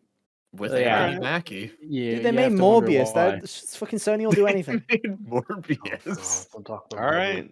But Why? what I was it's the getting greatest at film of all before, time, dude. It made the $1 more Twisted billion. Metal ambience. It I don't literally know. I watched has the Sonic movie. No. Before the $1 billion. helicopter took off, what were you saying, Hunter? Yeah, the irreverent humor, like Calypso would always grant a wish, but it would be like the monkey's paw thing, like the hammerhead car that you can play as. The drivers are like these two stoners who want to fly, and Calypso grants their wish by conjuring up some flight tickets, and they think that they just can fly, by thinking about it. So they jump off the building and then plummet to their death, and it's Oh. really hilarious. And it's just kind of stuff like that. That sounds really Oh. funny, guys. I It don't know is about really you. funny. Go watch the clip. No, you can't make me. No. It's stylized. It wouldn't hurt you to see. Don't worry. Plus, it's PS1 graphics. Like, Well, the Twisted Metal 2 had this really cool kind of like comic book art style to it. They strayed away from that in 3 and 4, and that's a bit disappointing because it was just kind of the generic PS1 models. in-engine kind of rendering. How many Twisted Yeah. Metals did they make on the PS1? There's at least 3. I don't remember Enough if to get a 4 TV came out for show. the PS2 or if that was also on the PS1, I'm but gonna look into I it don't now. know. there were at my least 3 eyes. of them. Twisted Metal and Twisted Metal 2 were both the PS. Yeah, and 3 and 4. Fuck me. He made I d- 4 for the They made PS1. 4 for the PS1. Turn 'em Another out. one after the PS2 released that was like a little Bleach Child spin-off where they're playing with like toy cars called Small Brawl 2 for the Aw. PS1. Yeah, kinda that reminds is- me That of was Pocket silly. Fighter, where it was the Street Fighter spin-off of the Street Fighter puzzle fighting game. Oh yeah. So you had Street Fighter as a fighting game, and then you had the puzzle game spin-off, Puzzle Fighter, and it was a different art style. And the art style was so popular that they made a spin-off fighting game of the puzzle game called Pocket Fighter. Mm, My God. Interesting. interesting. Right. This I'm is just all on trying the to- PS1, by the way. Can't believe there was 4 Twisted Metals, dude. No wonder that fucking series died so quickly, dude. It's like Call of Duty model. They released one every year. Yeah, its star burnt pretty bright and then it just kind of fizzled out. It's crazy. I thought there was like Also- 2. Nah. They made as much money as they could when they could. There's only like 2 that people actually like. People only really like 2 and then they like Black on the PS2, and that's about it. Like some people like 3 and 4 depending on, who it is. And But how wrong they are. yeah, but That's fair enough. Fair enough. Again, iconic. Kane? All right. Where do we want to go next? Do we want to talk about 3D platformers, or do we want to talk about games that I would still play in It's up to you. 2022? You go. I You go mean- where the wind takes you. I think we know where I'm going next. So you All right, take I'll go. the- I'll go with Intelligent Cube next. We'll mix this up. Well, the puzzle games. I've seen Obviously, you play this before. obviously, PS1 classic. It's on the the PlayStation PlayStation- 1 Classic, dude. the I know. PlayStation innovated. Nope. Oh, a little bit of God. plays. to make things 3D. And so the most popular type of puzzle game on the PS1 is cube-based puzzle games. And the best cube-based puzzle game ever, Intelligent Tetris. Got him. That's 2D. It's squares. 3D Tetris. 3D Got Tetris him. isn't that good. I've got it. That's a thing. There you go. It's on the I didn't know this. PS1. I own Of it. course it is. Oh no. No shot. Prove it. Prove it. Go get it. Nothing about that sentence surprised me. Go I mean, get it it. didn't surprise me. I don't know why he has to prove it. Yeah, so audio listeners, Kane is going all the Into way the back dark he into his goes. dark, into Maybe the while he's dark. up, he can turn on a light. No, he's a gamer. Lights are for Kane, nerds. turn on the light. That's true. Like, I can't believe there's actually a 3D like Tetris 3D. Like I'm not surprised. Can't Well, no, even I'm not fucking It surprised. sounds like the kind of thing. that they Virtual would Boy try. tried 3D Tetris, I'm pretty sure. Virtual Did Boy they? tried. Virtual It Boy they tried. didn't full stop. Is They made a Kane probably literally- the they made a most good succinct Wario history game, for from what I Virtual Boy. understand. Pardon? Anyway, we're not Yeah, here did, about work did you Virtual Boy. see? Did you see a bit of tangent? Did you see? There's that new indie game that was on Kickstarter this week. That looks like the Wario Land. Jack, you'd probably like it. It's called like Anthem Blast or something. It's like pretty. It's like I've like not a seen mix. it, no. It's like a mixture of like Wario, Neon Wario Cube. Land So it's 4. not and- Tetris. Cube It's like is I think literally it's- 3D yeah. Tetris. All right, okay, Very cool. I'll believe him. I already Um, believed him. He got told to prove it. But yeah, so as far as 3D puzzle games, there's a few big ones. There's Devil Dice, IQ, and maybe a few others. But those are like the two big ones where Devil Dice is really super popular in Japan, but IQ is my personal favorite because like it's such a simple game, but the amount of like complexity that you can that it has in its puzzles, like it's just a sequencing game. You gotta basically build a sequence of events to capture a set of cubes in order to clear a stage. And the amount of complexity there in terms of like what you can actually do compared to what you were intended to do, just open frame windows allow you to get multiple inputs in and do all sorts of stuff that make it really interesting to go back and play. So that like it's still a really cool puzzle game to play in like 2022. And then like if you speedrun it, like I've done both high score and speedrun, and your strategy changes completely. You see the same puzzle, but you solve it completely different. And so that kind of like flexibility in the game, I think, is a really cool feature as well. Kind of reminds me of those like 2D slider puzzle games as well. You get like you have to slide things into like spots, but the puzzle always kind of changes as well, A little bit. except in 3 dimensions because In 3D. Ooh. Also with big booming voices. big. Oh, yeah, it does have that. Combo. It does, yeah. Brilliant. I True remember. genius. I just remember like years ago, I watched you play that on stream, and I Yeah. had no idea what was going on. I'm I sure it's the barely kind of thing understood that, it. like, if I play it, I'd get it. Yeah, But it's just one of those watching, things I'm where like, if you I'm watch a speedrun of it, lost. like I'm just holding down the fast forward button the whole time while on the highest speed setting. It's like things are just happening. Oh, that's crazy. Where do I want to take it from puzzle games? This is gonna, Jack's gonna bring up obvious, so I'll go somewhere else, right? Let's go somewhere else, right? I feel Crash like Bash. no, I knew it. no, I knew it. He's No. only I got knew 3 it, games his to favorite choose from. game. no. I'm gonna go in a different way though. Obviously, the PS1, this kind of era, right? It's known for a lot of stuff, right? It's known for its platformers. It's known for its like shooters. It's known for all sorts of different games, puzzle games, RPGs. whatever, racers. It's known for everything, right? I feel like we've got to discuss like the elephant in the room, right? It's There Mario. was a Kart. lot of trash. of licensed video games. Oh There yeah. was a lot Yeah, I kind of wanted to Dude. get into these as of well. licensed yeah. video games. So I thought we should Disney talk about Tarzan. them. I did play Tarzan. That's not a I bad did. one. You just want to talk about the Disney ones? I've got a whole video on that on my channel. No, there you go, Damn. youtube.com. There you go. I've got a Kane tier Apollo. list. All the Yeah. Disney games, except for apparently there's a PAL exclusive one I left off. My Oh, what bad. is it? I don't know. It's pouch exclusive. He forgot about it. I was informed. It was like But no, it's some kid's educational game. I was like, but no, because there were some surprisingly good ones. Like you say, Tarzan, pretty decent. Tarzan's Uh, decent. Toy Story 2, Toy Bugs Story. Life, Toy Story, Toy games were Story alright, 2. I Yeah, remember I had them. Monsters 101 Inc. Dalmatians, or no, 102 Dalmatians.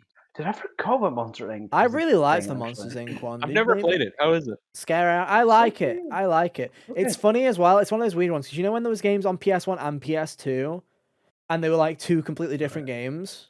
This one is actually one where the PS1 and PS2, it's like PS4 and 5 versions now, where it's the exact same game, but they just did it on PS1 and on PS2. And I played it on PS1, so I didn't even realize it was on PS2. But no, it's surprisingly a pretty decent plot. It's just a generic game, right? Yeah. But then you've got the awful There's also ones. some terrible ones. Yeah. Which is your least favorite? Oh, I've got I know which it's- one's the worst one. It's my least favorite, right? It's No, like I no, no. love to hate it, right? And it's gonna. I enough. forced Sam to play it. It's been a bit of a meme, but I've got to give it to my good friend Scooby Doo and the Cyber Chase on the PS1. Dude. I can't Alright. believe you're bringing this A up. video What a video game, dude. Jack, I should play it's that a at some it's a it's a video on the PS1. I have played like Oh, 5 it's literally PS1 just a games, video? and I've watched Scooby Sam Doo play it and the and seen it. Cyber Chase is all 5 It's of number them. 1. It's all 5. It's all Man, 5. what a game, dude. It simultaneously manages to do 3D shit, it manages to do vehicle shit, it manages to do bosses shit. It's a 3 for 3. That's all 3 gameplay types. Shit. If you want the worst Disney game, I'm gonna go with Dinosaurs. Have you played Oh. that game? No, is No. that? Please tell me. forgot that was Is a that? No, is it the dinosaurs? Like, is it the movie, like the animated Lemur. dinosaurs, or is it the dinosaur TV show? It's the movie. Oh, does anyone But, remember anyone remember the TV show? I do not. Oh god, it's so good, dude. There's like a dinosaurs TV show. There was like live action, and it was like they were animatronics. Like it were like proper like it was Jim Henson that did it, and it was like a comedy. that's cool. Very good TV show. Has the most depressing ending to a TV series I have ever seen in my life. It literally like They fucking all jumps the fucking shark. die. It jumps the shark, and it literally kills them all off in the most depressing way at the end. And Not it's for like me, The dear. dinosaurs go through the ice age. they go through the ice age and they that's how it freeze to ends. death. They freeze to death. And this show is known for having the most popular character is a baby dinosaur that's like barely like a year old. And it's like they all die and it's depressing and it doesn't it's like it's so sad. But anyway, that show's yeah. great, but honestly, The tragedy. video game is based off of the Disney movie, Okay. and it's the worst. If I had to pick the worst video game on PS1 I've played, it goes below Bubsy, like by a lot. Wow. Yo, nice. That's epic. I made it to the 4th level. The game is like a team-based beat 'em up, except for terrible, where you run around as dinosaurs and you have to switch which party member you're playing as to do different tasks. Except for all the dinosaurs are on the field at the same time. So if a random enemy just comes over and murks you, like that character died, game over. I wasn't that active character. No, anyone dies, you lose. Also, the 4th level, the 3rd level is a giant escort mission. All which of escort missions. It took me like 20 minutes or something, and like it's terrible. But the 4th mission, which I rage quit. I was like, I spent over an hour trying to beat this level, and I soft locked myself, and I was like, I'm not replaying the game to get back to you, because you have these 3 giant dinosaurs that you have to like escort to certain spots on the map in order for them to stand there, in order to cause water to come up because they need water. Something to do with the movie. And Something to do with the movie. in the meantime, there's all these like random like mini dinosaurs that come in and are attacking them, and so you have to kill them off while escorting the giant dinosaurs around. And you have to like, they just don't escort. Like you have to be at specific distances for them to move, and then there's random checkpoints around the map. And if you get close enough to a checkpoint, it checkpoints you. But this is time limited. You have 20 minutes to beat the level or something. and I checkpointed myself with like 8 minutes left, and that wasn't enough time to complete the escort mission. I just like, this is the worst game I've ever played on the PS1. Awesome. Enough ranting. Sorry Anyone to else cut have you off. some licensed game highlights? Anyone else got any licensed game highlights, Hunter? So when The I pitched Muppets? this, You can wait your turn, Jack. I made the. I just came up with like 9 games because I was like, probably do a 3x3, blah blah blah, and I had Classic. slid in Toy Story 2 as one of them to talk about, just because it was something I remember. I distinctly remember playing it. I don't remember the actual quality of the game anymore, but It's good. that's reassuring. But I like vividly remember the first 2 levels being like exploring the bedroom and the house and stuff, and then the next part was outside and climbing the tree house or whatever. It's like a 3D collectathon platformer from what I can recall. Yep. Yeah. The only thing that is a running joke about Toy Story 2 among like the speedrunning community is that the Toy Story speedrunning community allows an emulator only glitch, which is an oxymoron if you've ever heard of one. So that's a thing. So we like to make fun of Toy Story 2 speedrunners, but the game's actually good. Quite tragic that the speedrun community is morons. That's funny. Like, oh, Yeah, but here's who's something that not? doesn't happen on console. Cool. That's Yeah. epic, bro. That's epic. It saves 10 minutes. Oh, that's epic, bro. That's epic. Wow. I don't want to drag on about the Muppets kart racing, but I No, think please boy. do. Car racers, though, that's a good tie-in. Go, Jack, go. I don't remember like shit about this game, but all I remember was me and my brother played it maybe like 2 times, and it was the most fun I fucking had. And at the same time, I don't remember a thing about it. I actually have some familiarity with it. I've watched a bit of Muppets racing, like Fucci and other people playing it, but like it's just a pretty clean platformer collectathon racer. Yeah, pretty much. It's Right, kind of you like know, I think they if were doing we, like what Diddy Kong Racing was doing or something, right?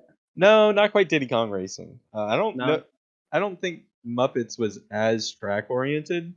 It's more like uh, chaotic kart battling fun. Yeah.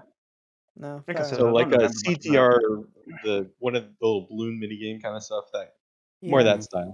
You know, before we talk about CTR, I've got to bring up another kart racer, guys, because you're gonna think, wow, Ethan, you know, you've got such an eclectic taste in PS1 video games. You know, you've got Scooby Doo and the Cyber Chase for the PS1, which is an absolute banger of a video game that everybody on the planet should have played because it is truly it is like the center of the video game universe. Everything stems from Scooby Doo and the Cyber Chase for the PS1. Another one I'm gonna play that I played, and I kind of liked it. Cadicarus would fucking kill me, dude. Rascal Racers for the PS1. Tell me more. Right, so it's a PS1 kart racer that was released in like 2003, and I think its claim to fame Oh, nice. is like it was Cadicarus's first video on YouTube, and he like shat on it, and like no one had heard of it because no one did. But I think me and Cadicarus were the only 2 people that owned this video game, and we both had 2 very different experiences with it. Where he hated it, and I was like, "This is awful. This is great. I'm a 4-year-old or whatever. This is fantastic, dude. This is fantastic. I'm gonna play as the Orange Dragon. Let's go, dude. Let's go. Fuck the Moose guy. He sucks." But no, it's just like it's one of those really awful like budget like kart races that just plays like ass. There's no steering. There is no drifting. It is just like hug the wall. Fuck. That kind of gives me there's a game I grew up with. So like when we first got our PS1, me and my sister, she was like 3.5 years older than me, and we got like 5 or 6 games with it. And that included Crash Bandicoot, Bubsy 3D, Cyber Speed, and some other games, Frogger and something else. And Cyber Speed is this terrible PS1 racing game, but it's also like weirdly like quirky because it's the only really racing game that you'll ever find. Well, actually, there's a second one, but it's a tether-based racing game where you're tied to a line, and everyone is tied to the same line. And if to go around, you have to like switch to a different point on the axis because you're on the same line, and if you run into someone, you run into someone, and so like you're just kind of swinging around this loopy thing, and it's a terrible concept. There's a reason that tether-based racers did not take off, but just talking about quirky, odd games that were from my childhood, that's kind of one that. Looking at this, I feel like Rascal Racers might be a PAL exclusive, guys. And I'm also Oh. telling you guys, Tragic. I'm also telling you right now, it's like £4 on eBay. Dude, this is I a believe it. banger. This is a bona fide classic. £4 for a PAL is actually insane. Like Hell usually yeah, you can't okay. get a PS1 PAL game that for under $20.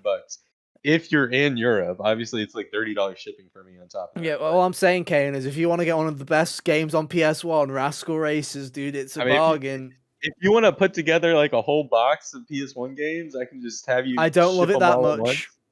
Well, no, not just that, but you'd have to put it in with other games. I'm saying. I don't love it that much. No, Yeah, it's not worth it. Trust me, it's a horror story. I believe you. It's a horror story. Anyway, Jack, what were you actually going to talk about? I know we went on the Muppets kind of. Muppets Actually, no. Racing. He actually was talking about Muppets. Yeah, he was talking about Muppets Racing, but then it was also we were talking about licensed games. So, Kyle, did you have any licensed games that you wanted to talk Yeah. about? I think you were the last one.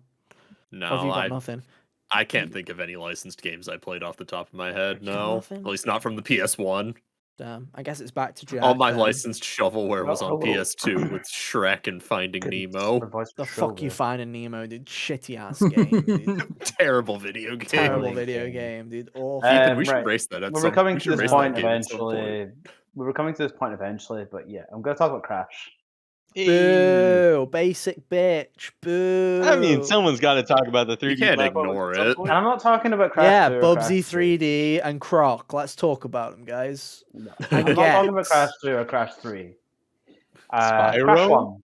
Just Crash 1? Crash 1. Boo! Someone's Crash 1's being a great. Kane simp right now, dude. I think just with Crash 1, that something that I'll always kind of just remember, like, not even just with the gameplay, but just the map. You know, like Crash 2, Crash 3 have their warp rooms, like they're cool and all that kind of stuff, but it also made the games kind of feel like too much of a game. Disconnected. Right. It feels too much like a Mhm. game. Yeah, You know, definitely. Crash 1 on the other hand felt like an actual story, even though it didn't have a story. I mean, it had a story. It had a story, basic but story. Crash 2 was just Yeah, it was cutscenes. bare bones. Bare bones. I think anyone could pick up that game when they were young. Was Crash 1 hard as balls? Yes, but you know, it's a brilliant game to pick up. It was one of the first games to kind of start the whole 3D platformer stuff.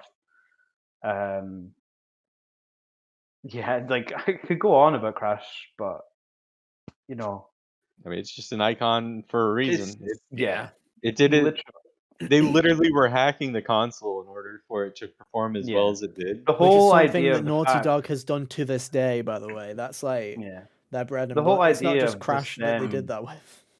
the whole idea of them just being able to like hack it and make it so like, because what is it again? Like when you're just, like walking through a level of Crash, like the whole level loads as you kind of walk. You know. Yeah, what's nothing- on screen is loaded, and as it's Everything in else is, sections. Yeah. And he It's uses, so it uses interesting how they foliage managed and to do it. stuff to keep everything hidden, yeah. Another thing that's interesting with Crash 1 though is, so going back on the whole Rayman point earlier, is Crash 1 felt more like an arcade game than it did to the successors, you know? Crash 1 had its whole password system, and saving wasn't really a thing in Crash 1. I mean, it was passwords. Yeah, even there, like if classic. you beat the level, you had a memory card, you wouldn't be able to save. You had to do the bonuses in order to be able to save. It's What just kind of great a design, weird dude. What a structure. great Weird. design, dude. That's like a Nintendo But level it goes design. kind of back to that whole like nostalgic feeling with the PS1 games that were early, you know, go back to the arcade feeling. Like it wasn't just as simple as just you know, I'll stop for today and come back to it later. It was more like I've got to do this and I've got to save the game when the game gives me a chance to, and even then it's just passwords and stuff. But then this, as Kane kind of reflected on earlier with the whole internet kind of era stuff, like passwords would just get shared, you know. People could just Yeah. kind of skip the game and whatever. There was definitely a time where we had like 10 sticky notes of Crash Bandicoot passwords. just kind of all Yeah. over the game. I just area. I have fond memories of like being on. I think it was like the high road, the bridge. Oh my gosh, that's where we looked up the super password. Like we gave up that. I don't know. Super Yeah, password. because everyone just struggled with the bridges. And, It like, I was had my cousins from impossible. England over and stuff, and like they were like, "What are you doing?" I was like, "I'm playing Crash 1 on my Yep. big like air fucking 90s kid being like on a big airbag like playing Crash 1 on my CRT." Dude, I Nice. do Like I have love. such Yeah. fond memories of it. Dude, I do love that those levels. Obviously, the walking on the ropes thing. As a kid, I worked that out I never worked that because out as a kid. because it I was didn't that either. because I worked it out because I was that sick of the fucking level. I was just trying everything at that point. So The it was issue- like, Yeah, the issue we ran into is you can't save before that level because there's a boss. So you've got to like you game over and you have to refight Pinstripe and then get back to the level. mhm. yeah, It made it challenging. Yeah. made it fun. I mean, so as I said, I can talk about Crash 2 and Crash 3, but we'll be here all day. Crash 2 mid vehicle levels, cool, I guess. I mean, Crash 1 had just the hog, pretty much. The hog, yep, that's it. The Everything hog was else is alright. platformer. Polar was really good. The Jet jetpack ski was is good. The jetpack was no, not a jet ski. The jetpack was introduced way too late, considering well. the whole the game is promoted around. Well, Jetboard's it wasn't cool. promoted. Yeah. Jetboard's really good. But the game is like promoted around the whole jetpack. Like, oh, you get to fly about, but you don't get to do it until the end of the game. Yeah, but also it is in the space warp. It was in like, space. It is insane. Yeah. you're climbing. Crash through 3 space, bro. Crash though you're 3 is a already in space. casual. If you're playing Crash games casually, like Crash 3 is probably the one to pick up. I would say still. Yeah. I tried to pick up the game again recently. I wasn't a fan, but I don't know if that's because I was playing PAL version. But I would if like was- Crash 3 more if it had more actual like platforming levels The and platformer less levels in 3 are gimmicks. good. It's just half the game isn't platform. Yeah, half the game is like underwater or a And plane. then T-Walk went to go into or that same shitty thing, but so on and so forth. So I think if you're going to pick up the Crash games, like Crash 1 and 2 are probably your go-tos. Crash 3, it's hit or miss, I guess. It depends on really what you want. If you really want a platforming experience, then I wouldn't start with Crash 3 of the trilogy. And I mean, if you want a pinnacle of storytelling, if you want a pinnacle of gameplay design, if you want a pinnacle of just game expertise, Crash Bash for the PlayStation 1 is the place to be. I mean, think A about it. true masterpiece. It has everything. Originally I was going to talk about Switch Uka, it sports. is. Yeah, it's like, this is not fair. You have fucking 6 million people, and I have these 2 bandicoots. Dude, what a story! What a story, bro. the What a ancients story. won't allow The it. ancients will not allow it. Who are the ancients? We still don't know. It has Papu Papu getting crushed by a brick. Yeah, That's cool. It has Space Bash, which is the greatest level ever. true. It also that- has the Oxide can- fight, which is ass. It's got fun for all the family, dude. On the European version, you get to fight Bart and Homer Simpson. It's Yeah, great. It's epic. It has Rilla Was it the Komodo fight? Mm-hmm. Yeah. In the tank boss. Hmm. Wait, that's only for Europe? Yeah. Yeah, I think I remember there's something being like that. What is it in America? Don't think It's so. just Mo and Joe. So, But for some reason in the European version they put in Bart and Homer Simpson as their images. Wait, they actually just put in the wrong image? Something My like Alexa that. just Wow. gave up. I don't remember I did that. not know that. Hmm. Interesting. Maybe that's a 1.0 thing, because I think actually that That might could have be been a like 1. a demo thing. That might be a demo or a 1.0 thing. I had the platinum version of it, dude. Greatest hits. Nah. Because I'm a greatest hits kind of guy, dude. Mhm. I guess we Yeah. might as well, while we're here, we might as well mention CTR as well, right? Like one of the. I was going to greatest just Yeah. last Mentioned touch Greatest that with on the Crash racing car 1. game racers as ever. well. I was going to I like it lastly more touch than on any Crash Mario 1 Kart just game. being similar to Rayman, that kind of like, it starts off really good as a child, it starts off really good, but later on in the game it just becomes a bollock. It's way too hard. Yeah. But at least you can finish the game, unlike Rayman, where it's like you can't finish the game until you've 100% of it. That's the spirit. Right. More games should That's do a that. thing. But to be fair, like if you 100% Crash 1, you don't have to play Crash 2 and 3. So there's that. Oh, yeah, True. true. Different ending, different timeline. Different ending, yeah. Very true. Anyway, CTR. I mean, it's one of the best kart races ever made. Yeah. Mhm. And even the remake holds up still. Even Yeah. going back to Nitro Fueled all those years ago, like I was impressed at how much it still held up. Still a shame. It's such a shame that that game never got a PC port and B a next gen upgrade because man, Nitro Fueled's Fucking load needed times it. are ass, and Yeah. Even 60 that, but, like, the game FPS would have been a 60 FPS nice. would have been, yeah, it fit They was, just feature. got worse with every patch too. Yeah, they did get worse with everything. It's like Smash Bros, dude. The fucking load times increased as the content got bigger. Or it was like, just for oof. Wii U mostly, though. Yeah, but Wii U was unacceptable at the end. It was like 6 years to get in. It was like by the time you got in, once you downloaded Bayonetta, by the time you got in, fucking Smash Ultimate was out. Like that's how long it took. But no, CTR, yeah, it's a masterclass in kart races, and not even Naughty Dog could repeat what they made. Mhm. Because Jack X sucks, and I'm sorry to say it, it's bad. I know there's Jack X fans, but it's really fucking awful video game. Anyway, who's next on the list? Is it Hunter? It's Hunter. All right, let's see here. I think I'll talk about Dino Crisis 2. Okay, go for it. So yeah, Dino Crisis as a concept is most often succinctly described as Resident Evil, but with dinosaurs, and that rings true pretty. That rings pretty true in the first game, but the second game comes into its own where it kind of makes it this more arcadey shooter experience in a way where instead of being a horror game, you're encouraged to just engage these dinosaurs in battle, and you get extinction points for destroying them, and if you kill them in quick succession, it's a combo. And I feel like they could have really had something there if they kept going in that direction for the next game instead of whatever weird dinosaurs in space hoopla they did. Dude, dinosaurs And in as space are pretty far cool though. the world wasn't ready for it. I feel like if they did something like that today, it would have went over way better. I'm surprised Jurassic Park hasn't gone there yet. What dinosaurs in Yeah, space? it's weird. Yeah, Doctor Who's done it. Nice.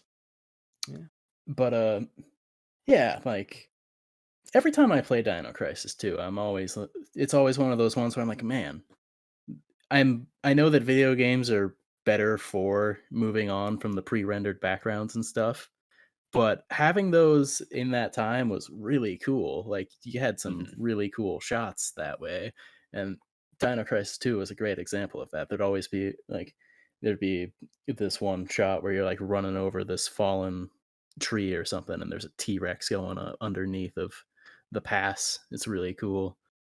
And so many like overhead shots where you see like a Triceratops roaming in the background or something like that. And it's a relatively brief experience, like just a couple of hours. Basically take it down in an afternoon, and super entertaining for the time. No, fair enough. It's one of those games. Dino I Crisis. wish they'd bring it back. Yeah, something that I've heard a load of people talk about, but it's one of those ones that flew under my radar enough where I heard about it, but I've never actually ever seen gameplay of Dino Crisis like ever. And then I remember Dino Crisis was like one of the original speedruns, like when they were Really? people went back in time to try and find like what's the oldest world record. There's like a Dino Crisis record from like 2002 or something. It's like an For RTA which speedrun. one? Like the first game or two? One or two. I'm not Okay. sure. Oh, that's cool. one of the another thing about Dino Crisis that I thought about just because of something I read the other day. Their hopes for technology in the future cracks me up because the game is about people going back in time to deal with some kind of dinosaur thing. Apparently, Capcom was expecting time travel to be possible by 2010.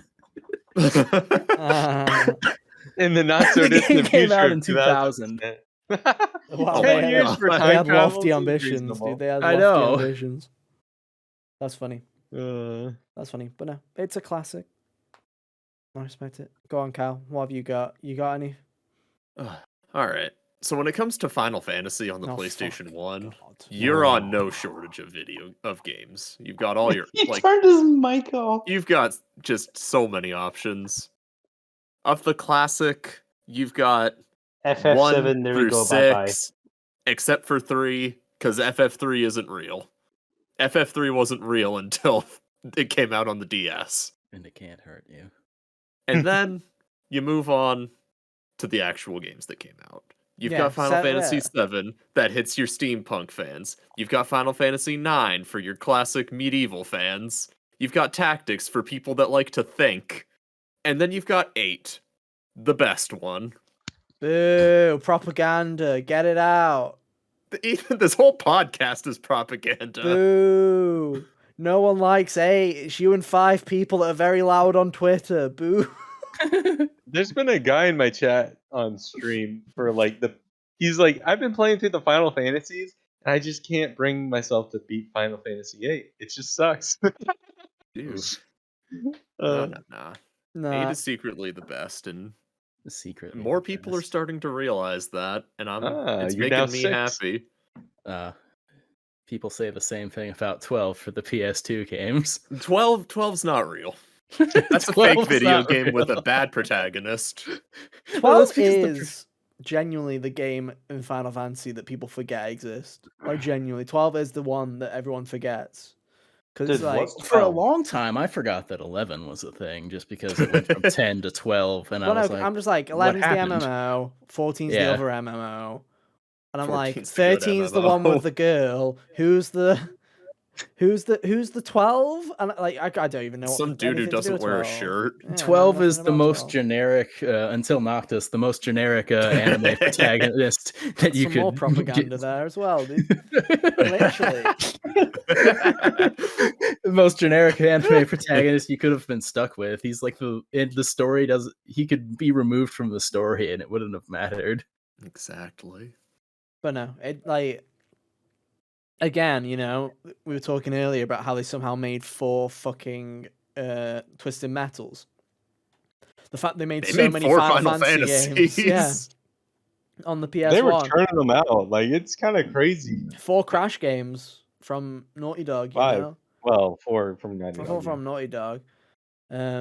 It's like people were turning out games on PS1. Dude. It was like Crash was something every else. year. 1, 2, 3 CTR. Spyro every year. Like 1, 2, 3. Oh, we'll get to Spyro in a second. I think the don't Final worry. Fantasies were one every year. Probably. That was kind of like the schedule for a lot of 97? Seven. Yeah, because 7 was yeah. 97. Then 8 was 98. When did 8 come out? 8 and no, Wait, Tactics 7 was 98. 97, 8 was 98. No, Did they no, no, 8.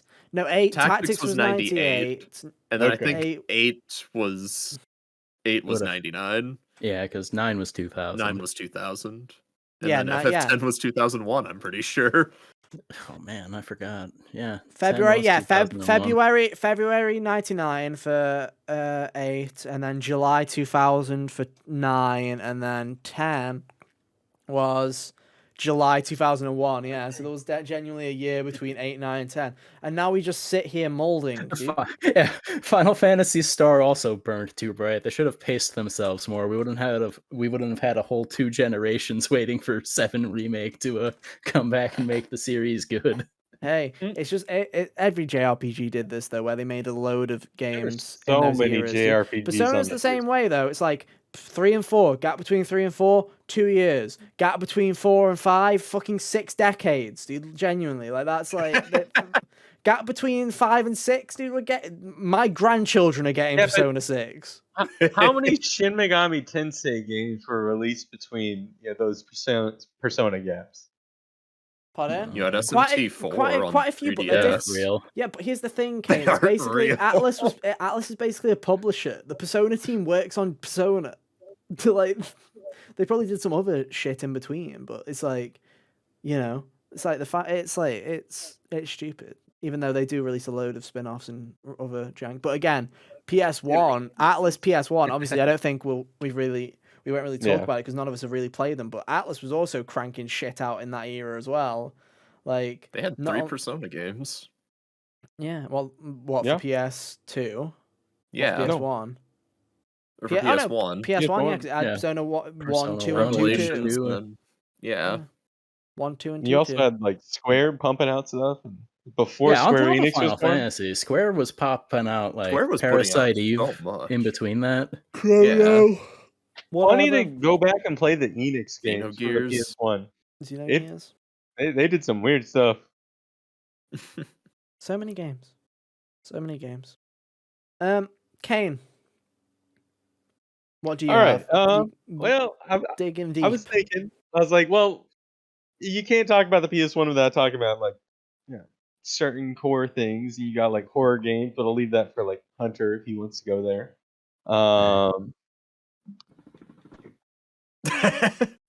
Looks at his As he looks at the wall. I'm library. trying to decide. I Let had me an have a idea. look. I Ah, forgot. yeah. He's just I got so flexing. distracted. Like, Oh, Also, he can talk about Pong, the next level. so well, I can talk about Pong, but like Frog Pong, is the next back, level is dude. just like He's a back. better. It's just a better version of Crash Bash. Like if you want the Yeah. Crash Bash experience in half the time, you play Pong. So, Shout Say outs I to bought Frogger. that game in like 2017, and I still haven't put it in my console. yeah, that's probably a fair decision. You're not worse off. Yeah. But that's just one of those like great party games that like we as the people that were at GDQ have kind of like grown to love because like for I didn't really explain it earlier, the PlayStation Mystery Tournament, how it worked was that we'd have like sometimes 30 50, I think we peaked at like 64 people in the tournament, where every single match is determined as a random game just pulled from a hat. We've got, whole bunch of people just bring all their games together, and we form like a giant library of games that can be picked from. And so you got like your hockey, which is this epic Japanese anime air hockey game that is way more ridiculous and over the top than I've ever seen. Like Pong, you can end up with like Frogger, you can end up with like Tekken. You can be playing beach volleyball one game, you can be playing like a tether-based racing game the next game, and then you can be stick fighting, and it's like all sorts of random stuff. And so I guess probably we can talk about like the top games from that. Hockey's one of them, where it's literally just like an anime over the top, just like air hockey, and like you got supers and stuff, and tornadoes will come along on the field and just. It's like, why is the game so loud? Sounds like a Um, Platinum Games made a sports game. Dude, hockey is an incredible game. Like that is honestly a top pick. What else were good ones? I don't want to play it though. I can't. I think at just this have to point I'm go just doing grab a lightning bunch off the round. shelf. But like, there's just so many like off the. Oh, I can always talk about. So I'm working on the simple 1500 series for the PS1. I've got a bunch of them. This whole shelf right here, this whole shelf is full of them. There's 104. 99 can fit on the shelf. Obviously, I don't have all 104, but it's slowly becoming like one of my favorite series on the console. Japanese exclusive, and they're all just like one-off concept games. You've got things like the helicopter, which is actually a really cool RC helicopter game, and then you've got like submarine, and then astronaut, which is this really like weird kind of anti-gravity astronaut game, and it turns out that it's like the plot from Prometheus, super spooky, and it's just like just randomly thrown in this. Prometheus the Alien movie? Yes. Huh. Yes. Like it Yes. basically this is like a 2000 game, and it like predicted Prometheus, like completely just Wow. similar plot. Like you're on an alien planet, and you're just like checking stuff out. It's like this All I heard was whole Prometheus and facility. expected Prometheus beach ball. Yeah, like that's the thing is like the Prometheus simple Prometheus beach beach ball. volleyball. there's definitely beach volleyball games. There's like checkers and all. Like the simple 1500 series, I think is like one of the perfect series on the console where like you just have like a team of people work on a game for 4 months, like 10 people, and they pump out a game that's just like a concept game. You get like the sniper, and you get this like full-blooded sniping game where you've got like 12 missions where you have to like strategically snipe someone, and they're like guarded, and you're on a roof, and the wind blows and it causes your bullet to stray, and if you miss, then they get alerted, and you fail the mission. All sorts of stuff like that. Mm. They're just kind of like hidden in this like one specific series. But then you also get like the abominations of the PlayStation in this series as well. It has the only PS1 game that I found that has the F word in it is in this series. there's a mural of the F word. Just you can't miss it. They're just like, yes, They've this is memified what it. We but said the cameraman fuck. is that game in particular. It started off actually as a PC game, and they ported it to the Simple 1500 series, and it got an actual sequel on the PS2. Somehow, it's like actually one of the most like racist video games you'll ever see. It's Oh, God. absurd. Sounds like somehow Postal is still a thing. I'm Like not that familiar kind. with that. It's just I'm pretty sure it's kind of like somehow this game got ported and it's super racist. Postal is like I'm pretty sure the point of the game is to be like a domestic terrorist. Oh, God. So yeah, Kind of similar. Where so like it's kind of similar. It's like how do these keep existing? yeah, like the goal is just to take provocative photos, and you're like walking through Detroit and like some Oh, God. horrible depictions of typical Yeah. people from Detroit, and you'll just have like police brutality going on in the background, and Spider-Man crawls by. It makes no Spider-Man? sense. But like the Simple 1500 series is just you never know what to expect. Like all the games are crazy. There even one of them, like the puzzle games, you're just like, okay, it's just like a generic shovelware puzzle game. And then we found out that one of the puzzle games has a Evil Zone. It has all the characters of Evil Zone in this puzzle game. And it's like, wait, why is there an Evil Zone spin-off? Like in the Simple 1500 series? But that's a lot of fun. That series has been. Yeah, fair enough. Gosh, I don't know where to go. We're quickly approaching 2 hours nearly. So I feel Yeah. You like want to talk about the we one bad game we have of each other, or yeah, it's my turn first, Jack. Fuck off, right? Let me have my turn before we wrap up and do some other stuff. And I'm sure Hunter wants to mention a horror game or two beforehand, and then we'll I've do been that. here in about what, a year and a half since season 2, and now I'm Yeah, getting told, exactly. Sit down. oh. Sit down for best first person shooters. You stay in the void. Um I was an original guest member. Congratulations, you being go, treated. buddy. You used to be a regular. I used to be a regular, And then he And got then a I- job. and then I had a life. Yeah, good for you. Anyway, so there's two games. There's two games that I want to mention because if we're rounding up, and I like kind of like, best PS1 games. There's two that I want to mention. One I've never played because I'm gonna be one of those people. But I feel like wrap it up. I have to mention Spyro at some point, so I'll mention Spyro in a okay. second.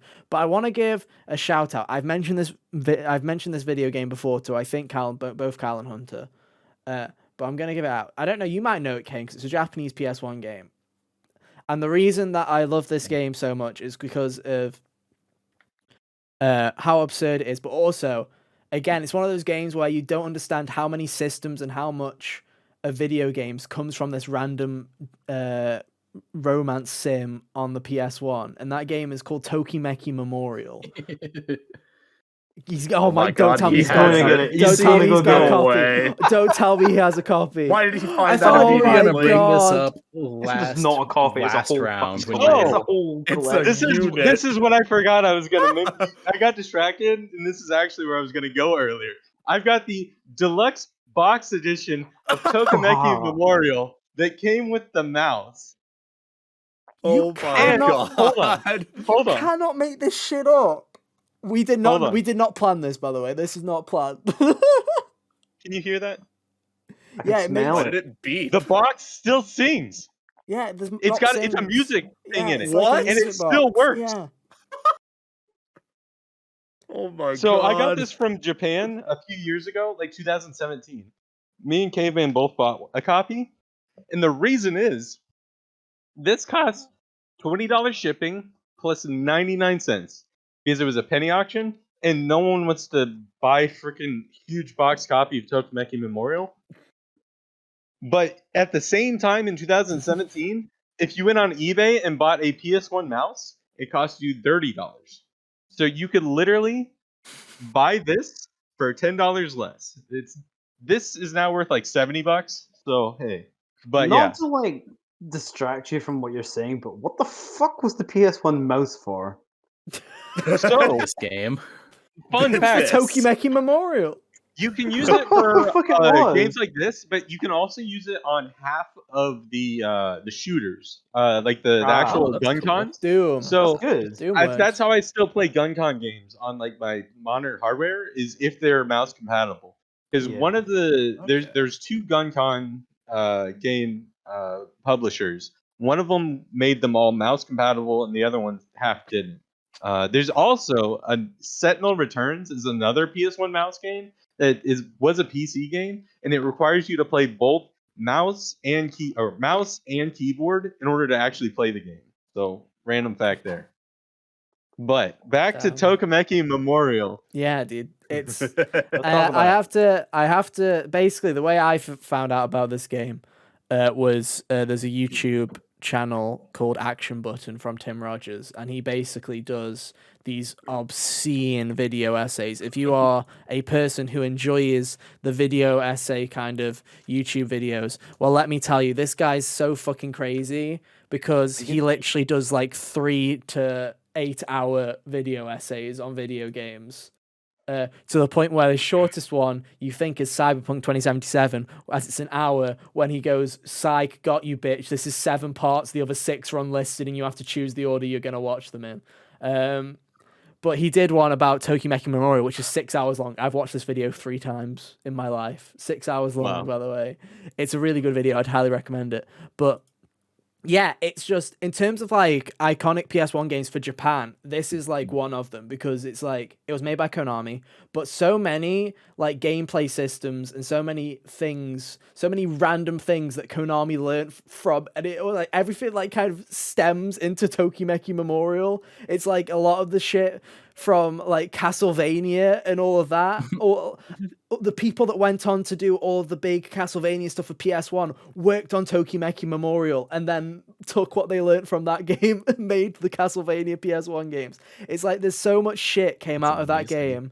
And then also it's like also like one of the where like the like dating sim genre became massive in with that game and stuff like that. It's a very important game, and it's like I don't know how to do that game justice really in terms of how important it is. Go and watch that video. There's so much random arbitrary shit that came from that video game that's like, who knew that a thing that was in God of War originated from that fucking Japanese visual novel dating sim? It's really Yeah, stupid. there's a lot of like fundamental like game development mechanics and structural formatting strategies that were created for Tokimeki Memorial that just kind of became the building block for many franchises from there for. Yeah. Also, like I said, Japanese exclusive. Never got a translation, which is tragic. But don't worry, we have that 6-hour video, so it's all good. We're living. But no, I can't believe that worked out pretty well, Kane. I did not know that you had a boxed copy of a special edition of Tokimeki Memorial. So well done. You never fail to surprise me. But then let's talk about Spyro. We talked about Crash, obviously. I also want to give a shout out to Ape Escape as well. Yeah. Ape Escape's pretty dope as well. I never Also, got my Croc hands making on an that. appearance. Croc as well. That's also pretty. It's a bit janky and the tank controls Yeah. suck, but it's quirky. But you can fly, and it redeems the whole game. Yeah, it's quirky. But no, like again, you know, birth of Naughty Dog. Really, I know Naughty Dog made games beforehand, but the kind of birth of Naughty Dog with Crash Bandicoot. Same with Insomniac with Spyro. Yeah. And Insomniac, in many ways, I think have started to outshine Naughty Dog. With how they've been going and the work they do, and it just all stems I from agree. Spyro. I mean, you were talking, Jack, about the hub world of like the world map of Crash 1, and then Crash 2 and 3 having warp rooms. Whereas Spyro has always had these home worlds and everything kind of be connected in these kind of story ways. Portal And gates it's kind of things that kind of go yeah, into it, yeah. So like if I was to say from my experience with Spyro when I was young, it was a lot of watching my brother play it. I played it very little. Like I wasn't huge on Spyro, like something about it. But yeah, it was a fun game to watch, you know. Like I couldn't tell you too much about playing it, but from watching it, it looked like a buttload of fun. they're just really solid Yeah. collectathons They're I just think really damn Spyro good. 1 nailed the collectathon aspect, Yeah. especially compared to its If I was to say, competition yeah, like to Banjo and yeah, Donkey yeah. Kong 64. Like If I was to compare, well, 64, Donkey Kong 64 just we, goes in the we don't bin. talk about that. Put that shit in the bin. But like, if I was to say, like, out of the collectathons, like Banjo's, everyone always talks about how Banjo's such an amazing collectathon, and I always think, I don't know, like Spyro's kind of just better at that. Spyro just looks better. It looks Like- better, it controls better, and like, I mean, I don't have You don't lose your experience- progress if you die. I don't have experience in controlling Banjo, but like I can just tell by looking at the game side by side that just Spyro was just a much more fun game to play. And again, hmm applying that whole rule system of like making your own rules stuff, like I feel like Spyro had that, you know. Yeah, I definitely did it in Spyro. And the Spyro sequels, unlike Huge Banjo 2, he sandbox didn't just games, like- do Spyro 1 but bigger. Big. Like they didn't just like they Yeah. didn't just triple the Like size what of each 2 he level. did. Yeah. Yeah. But no, I feel like all the entire Spyro trilogy again has merits, and the consistency to all of those games are pretty great. Like as a kid, Spyro 2 was my favorite, but the older I get, the more I appreciate Spyro 1, and I still like Spyro 3 as well. I think It's a like, game I still need to revisit. like all Straight up. PS1, like all like all PS1 platformers. I feel like by the third game they're trying to be a bit too gimmicky. With it's what it's trying to do. I feel like again, it's like 1 is the building blocks, 2 is the refinement, and then 3 they kind of just chuck everything at the wall and see They what overshot, sticks, yeah. and a lot of stuff doesn't. But 1 is really solid, and like I say, Insomniac they never really miss. Really, like they always know how to make a really good feeling game. And the Spyro games, that's one thing is Spyro games still. There's a bit of jank with the trigger buttons being the camera. That's jank, but in terms of like actual Spyro feel, it still holds up, and the controls are Yeah. really still pretty solid. So there you go. Hunter. Before we talk about some, I guess we'll wrap it up with games we don't like, as Jack wants to do. But I feel like we'd be amiss if we didn't talk about horror. So let's bring in our horror expert, Hunter, here. Alrighty, so yeah, Resident Evil, launched the kind of popularity of the horror or survival horror genre back in '96, and Resident Evil 2 was my favorite back in the day. I can't really remember that much specifically about that version of the game anymore because I played I it when I have was so many fond very memories of young, the games, even though I but barely played them. I liked it a lot anyway. Going on from that, like I recently revisited the first Silent Hill game a couple years ago, and that was a really cool, more cerebral response to Resident Evil's kind of wacky action movie, but it stresses you out by putting pressure on your supplies and stuff, and that's where the tension comes in.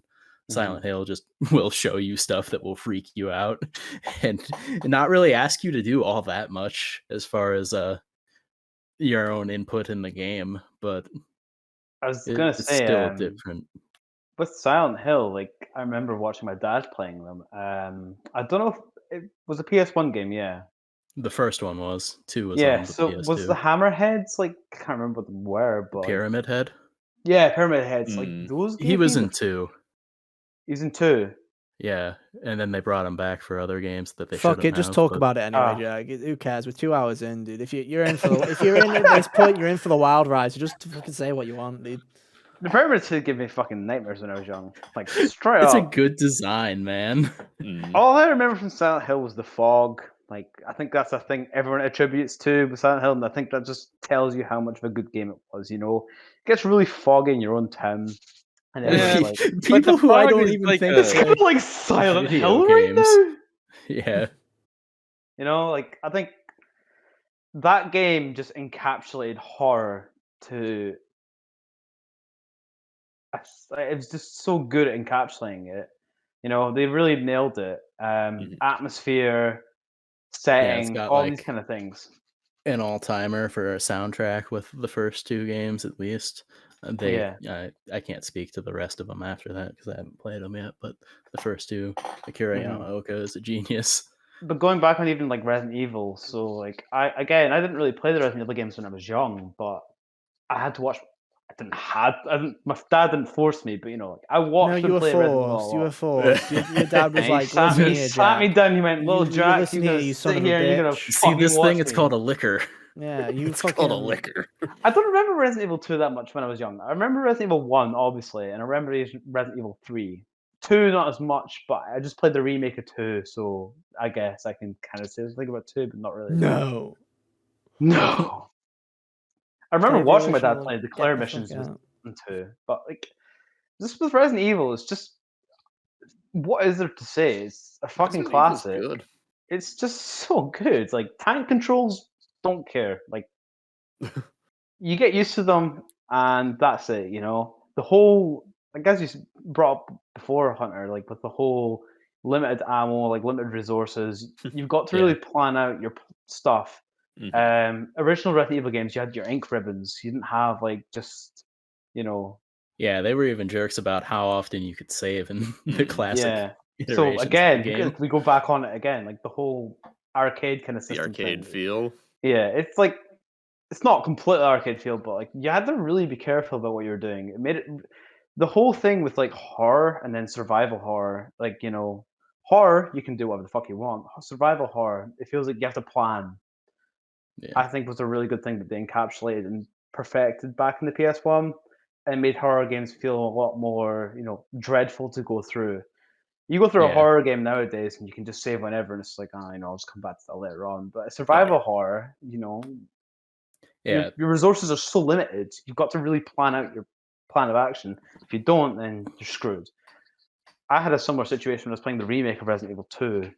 I know it's somewhat unrelated because it's it's PS4 version, but I was getting completely screwed over just because of the fact that I saved in an earlier room and I kept getting screwed over by, like the same two zombies on like the third floor of like going to like the bell tower or whatever number.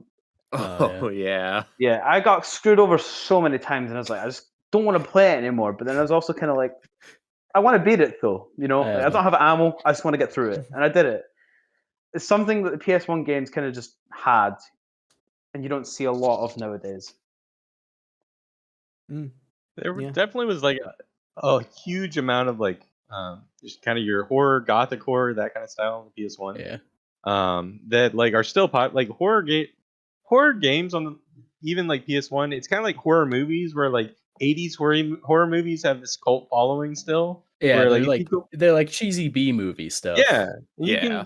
The you get Blob. that vibe if you go back and play these old Yeah, that's kind of like horror the games charm as that the well. Resi games have if you play the PS1 ones. Mhm. Yeah, because there's a bunch of them that I know other people are still have at least talked to me about, like Galarian's. Was it Martian Gothic? That sounds fun. Clock Tower. Another. Oh, Clock Tower. Clock Tower, I yeah. know of that one, and I have I know not of that. actually got hands on it. Yeah, it's an expensive. I've always wanted to one. play Haunting Ground, which is like the PS2 spiritual successor, but that's like Yeah. $100, and Yeah. I can't. But even justify going back buying on it. like just even the gameplay of Resident Evil, but just how the game was built, obviously being a horror, like just the tight, narrow like corridors and like how the camera works, even in the games, you had all Yeah. this kind of like you turn around the corner, there's a zombie right in front of you, like you shit yourself. It's what horror games. Yeah, it's What good horror stuff. games good for? You don't really kind of get that because in 3D games nowadays there are more um Even just being techno- able to move the camera, like just being it makes such a difference. Yeah. And Resident having Evil, more, like compared to all the fixed angles that the originals gave you. yeah, the fixed angles. So basically, if you turn around the corner and you get killed, it's kind of like, oh shit, I'm about to get sent fucking 2 hours back in the past to go and do everything I had to do again. You don't really get that nowadays. It's like punishment, but it's punishment where it doesn't feel undeserved. But it's punishment. It's also kind of like you fucked up because you played carelessly. Yeah. Mhm. So I think it's a really cool aspect with Resident Evil games back in the past. I can't speak too much on Resident Evil 3, but it's a game I'm looking to replay, even if it's just a remake. But 1 and 2, I think, even just with 1 having the mansion setting, like it kind of still had the same feeling. I remember when I was playing Resident Evil 1, I think it was the DS remake, like some bullshit thing. Getting into the room where you get squished like a Jill sandwich or whatever the fuck. Oh, Barry's- yeah, We're the almost trap a Jill where Yeah, sandwich. you nearly Yeah, became a I Jill know what you're talking sandwich. about. It's like doing that the first time in years and not remembering it was just kind of like fucking hell. If I didn't figure my way out, I was getting sent back like 20 minutes, 30 minutes before what I was doing. And it's annoying, but it's just how games felt back then. It hit different. Yeah, it It did. hit different. I really liked classic Capcom's like level design philosophy too. They had a really good notion about how to make their levels feel like locations more than just random stuff, while still having a decent amount of variety. Hmm. No, definitely. Right. Well, there you go. Before we wrap up, I guess, does anyone have any games that they don't like on the PS1 that they wanted to get any grievances out before? Oh, end. I don't get to do my final ones that I gotta mention before we leave. Okay, do that instead, because I have got no PS1 games that I hate that I can think of. Yeah, Like, I Oh, quick I lightning don't. round. I mean, I already complained about Dinosaur. Yeah, I already There's complained nothing about worse. Scooby-Doo and the It's Cyber it's Chase. the worst. Can I talk about You how mean praise shit? Scooby can I- Doo? I was All gonna right, Jack. talk How about you what- go and I'll do like a grab bag of final tour games to chat. Like, Yeah, you do just that. run them Do down. that. Boom, boom, boom. Go on, Jack. WWE games did not. Oh yeah, they're bad. I don't think WWE games were that impressive back then. They're not impressive now, Yeah, but from what I they've always- understand. I don't know. always The sucked. I'll be real with you. Aside from Soul Calibur, one of the best character creators they got around in games. I'll give you that. I'll give you that. Yeah. Like I don't. Yeah, as that's Ethan fair. says, there's not really a Like game that I red hated in the jacket I PS1. like to wear. Mhm. That's in those. There's not a PS1 game I hated, but if I look back on PS1 games that I can remember of fondly, I just remember like WWE. I don't know if it's just because my brother kept beating me and my dad literally snapped the disc. Because we're- Jeez. Yeah, but like me, I was complaining at my brother. I was like, I think it was like he picked Albert or something in Royal Rumble. Fucking Albert, dude. Did fucking Albert. Saucy Like, Albert. some bald dickhead, and like I was complaining because my brother picked it for him, and I was like, I don't want you to pick Albert. And my dad just came through and like take the disc out and just snapped him. Like, these aren't playing it anymore. Jeez. The shards went fucking everywhere, and my brother was just like, "Look what you've just done." And I was like, Can't believe you've done this. I can't believe you've done this. So I don't know if that was just a bad memory of WWE games, but I can also remember WWE games just the fucking. Even you said it as well, Kyle. Like I think the new games just suck as well. Like WWE games just they blow. I mean, that's just as products. Like, I've seen them. They look like glitchy, Mhm. buggy messes. That was Yeah. specifically the one that functional. came out in like I had the one that fun came in the out games, in but, like, 2020. Yeah, it was 2020. WWE I had 2K fun in the games, came but they were out just 2020. broken piles of shit. Yeah. My friend buys them, and there's fun to be had there if you want to like I said, the creation tools are really good, and the gameplay is entertaining enough for a little while. Uh-huh. And it's like stupid fun, but you Mm. know, it's nothing I would sink a whole lot of time into. I think if you're we were massive WWE fans when we were young, but going back on it and thinking about it, like I just wanted to play a game that was good. I think WWE tried to kind of look too realistic, not too realistic, but they tried to replicate what they were doing so much. You know, the pin down system didn't make sense. You know, like body didn't damage didn't make sense. Just nothing made sense. It was just a Mhm. fucking mess. But yeah, like There I you go. don't know. There you go. Who WWE else? sucks. There you go. Moral of the story.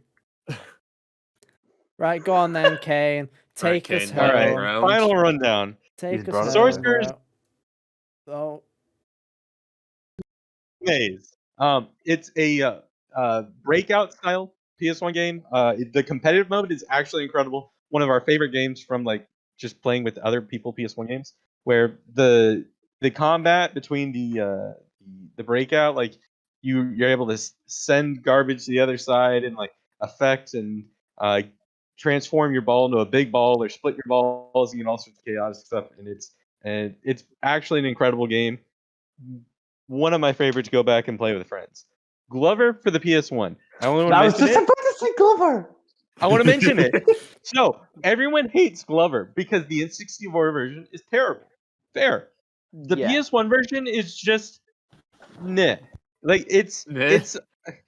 the issue with There's the huge hardware. version differences, I'm pretty sure. Oh yeah, they're complete. Like they're the same game structurally. They look the same, but they don't look the same at all. The first thing is the N64 version just has fog everywhere, just like red and cloudy. Well, they just deleted the fog in this and just like cut it off of the render distance, right? Like you can just stuff renders in, and it's fine. But like functionally, it actually works as a game. Is it a good game? No, but it's not as terrible as the N64 version. Like it's actually like sufferably Mini decent. endorsement. Mini All right, endorsement. another one. Koro posting. Speaking of God. mail delivery earlier, the original mail delivery game. He's complaining about the Fucking mail hell, that was service. a It's not the throwback in the game. back. Jeez, that Yeah, all the way back to 2 throwback and a hours ago. half, yeah. Jesus. I was deciding earlier to do the tie-in. And I remember to do it now. Anyways, it's kind of like on the ball or like Sonic 3 bonuses, where like instead of rotating Ugh. or controlling your character, you just tilt the world, and that's how you control your character. But it's a really fun game because So it's like Monkey Ball? it's 2D. Oh, okay. Oh, And so, God. but if you have like this a slope at the right speed or angle, your character runs faster, and it actually becomes like mechanically interesting. And your goal is to Like- deliver mail, but it's actually a really fun game. All right, next one, Ghost in the Shell. So it is partially, I think, made by the same developers of Jumping Flash, which is like one of the iconic PS1 launch titles. I have the Japanese version because it was cheaper. But Ghost in the Shell is like it's a really cool like tank mech kind of fighting combat mission based game. But it actually like the controls are so good in this game. Like honestly, one of like the best controlling like 3D mech games. It might be the best controlling 3D mech game on the platform. But you're already so limited at that point. Next game we've got Gigi no Kitaru Gyakuzu Yuma Daikaisen. So it's a run and gun. Think Cuphead. Literally, just think Cuphead. Congrats, you've got this game. Except for Cool. this is a popular franchise in Japan, and therefore its prices have gone crazy through the years. But it's actually like a really good run and gun. The mechanics are a lit clunky, but I've speedran this game. I have a lot of fun with it. So that's another recommendation. And the last but not least one I have is Toma Runner, which is it's a auto runner fighting game. Wait, I where- think I've seen you play this Like- too. Pepsi Man, but you're throwing hands. Pepsi Man, and you're throwing hands. That's it. That's literally That's it. amazing. It's great. So you're running down the course and you're racing someone, and like you can literally throw hands at them, or you can Yes. like use other abilities and whatnot to combat, and you can also like dash and do all sorts of stuff. But it's this goofy, over the top, but actually really technical, like combat auto racing game. And honestly, if you're making a mobile game in 2022, go back, play this game, rip it. Don't change a thing. If you're already the best game in the market. There you go. Yeah. So there you go. That was not financial advice. Dude. That was not financial advice. No, I'm just saying if you're But there you're was I'm a taking legit it. looking for a business mobile game idea in concept, there. Yeah. this is a substantially better game than like No, I'm just, I'm just just, saying. I'm just, Temple Run. yeah, I'm just- Crash on the Run could have been that game. Name it hands. Yeah, something along those lines. But no, there you go. Very long list, but there's a list of our favourite PS1 games. Who knows what number I will use? We've mentioned so many.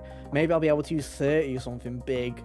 Who knows? mention more than 30 games. Probably. You could just put a number in the title, and 6 no one would million. question it. Yeah.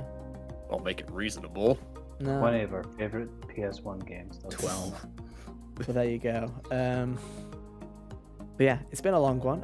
I'm gonna just stick everybody's links on a screen right now. So if you want to go and follow everybody on Twitter, there you go. Sorry, Jack says, "Oh, Jack, no, your alert is like Oh, it's garbage, bro. There you go. Fixed you. Sorry, Jack. Your Do I alert just was a talk and then I'm there? Garbage. Yeah, it's fine. It's fine, dude. I'll just put Hey you on guys, screen make sure again. to. Where are you? Oh, There you yeah, go. hi there. There we go. There you go, dude. There you go. Your alert's Don't like care about smaller following than you guys. everybody else's, but there you go. That's very janky. There you go. I'll just stick it there. There we go. Wow. It's gone now. Who cares?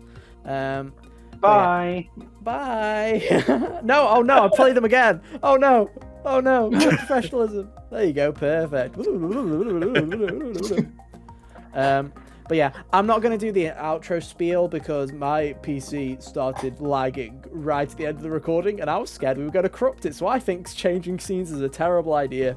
But as always, go and follow us on Twitter at HotGamersOnly. Or subscribe to us on YouTube if you want to watch us the video version, or subscribe to us on audio. Just search youtube.com/HotGamersOnly or search for Hot Gamers Only on your favorite podcast service, and yeah, go check us out there. And with that, I guess, Hunter, I'm going to hide you for a second while I bring... Oh, came back. There was 2 Jacks there for a split second. The multiverse. Multi-jacks. But no, thank you guys for coming on. Thank you for being guests on our show, our little humble show. Thanks for having us. I apologize if it was a complete fucking disgrace for you, but No, you this know. was a fun episode. It was fun. We Yeah, thought it was a 5 fun would be too episode. chaotic, but I think it was the perfect amount. I think we had a good time, you know? Yeah, and I we hope had a everyone good else time. agrees. Yeah, I hope you guys enjoyed as well. It's an extra special long episode. It's the longest episode of season 3 so far, so Sure is. Woo! you'll love to see it. But yeah, with that has been our show. Thank you ever so much for listening / watching this week. We'll be back same time, same place next week for more. But yeah, until then, have an awesome week. And yeah, we'll see you guys next time. Bye. See ya. Bye. Toodaloo.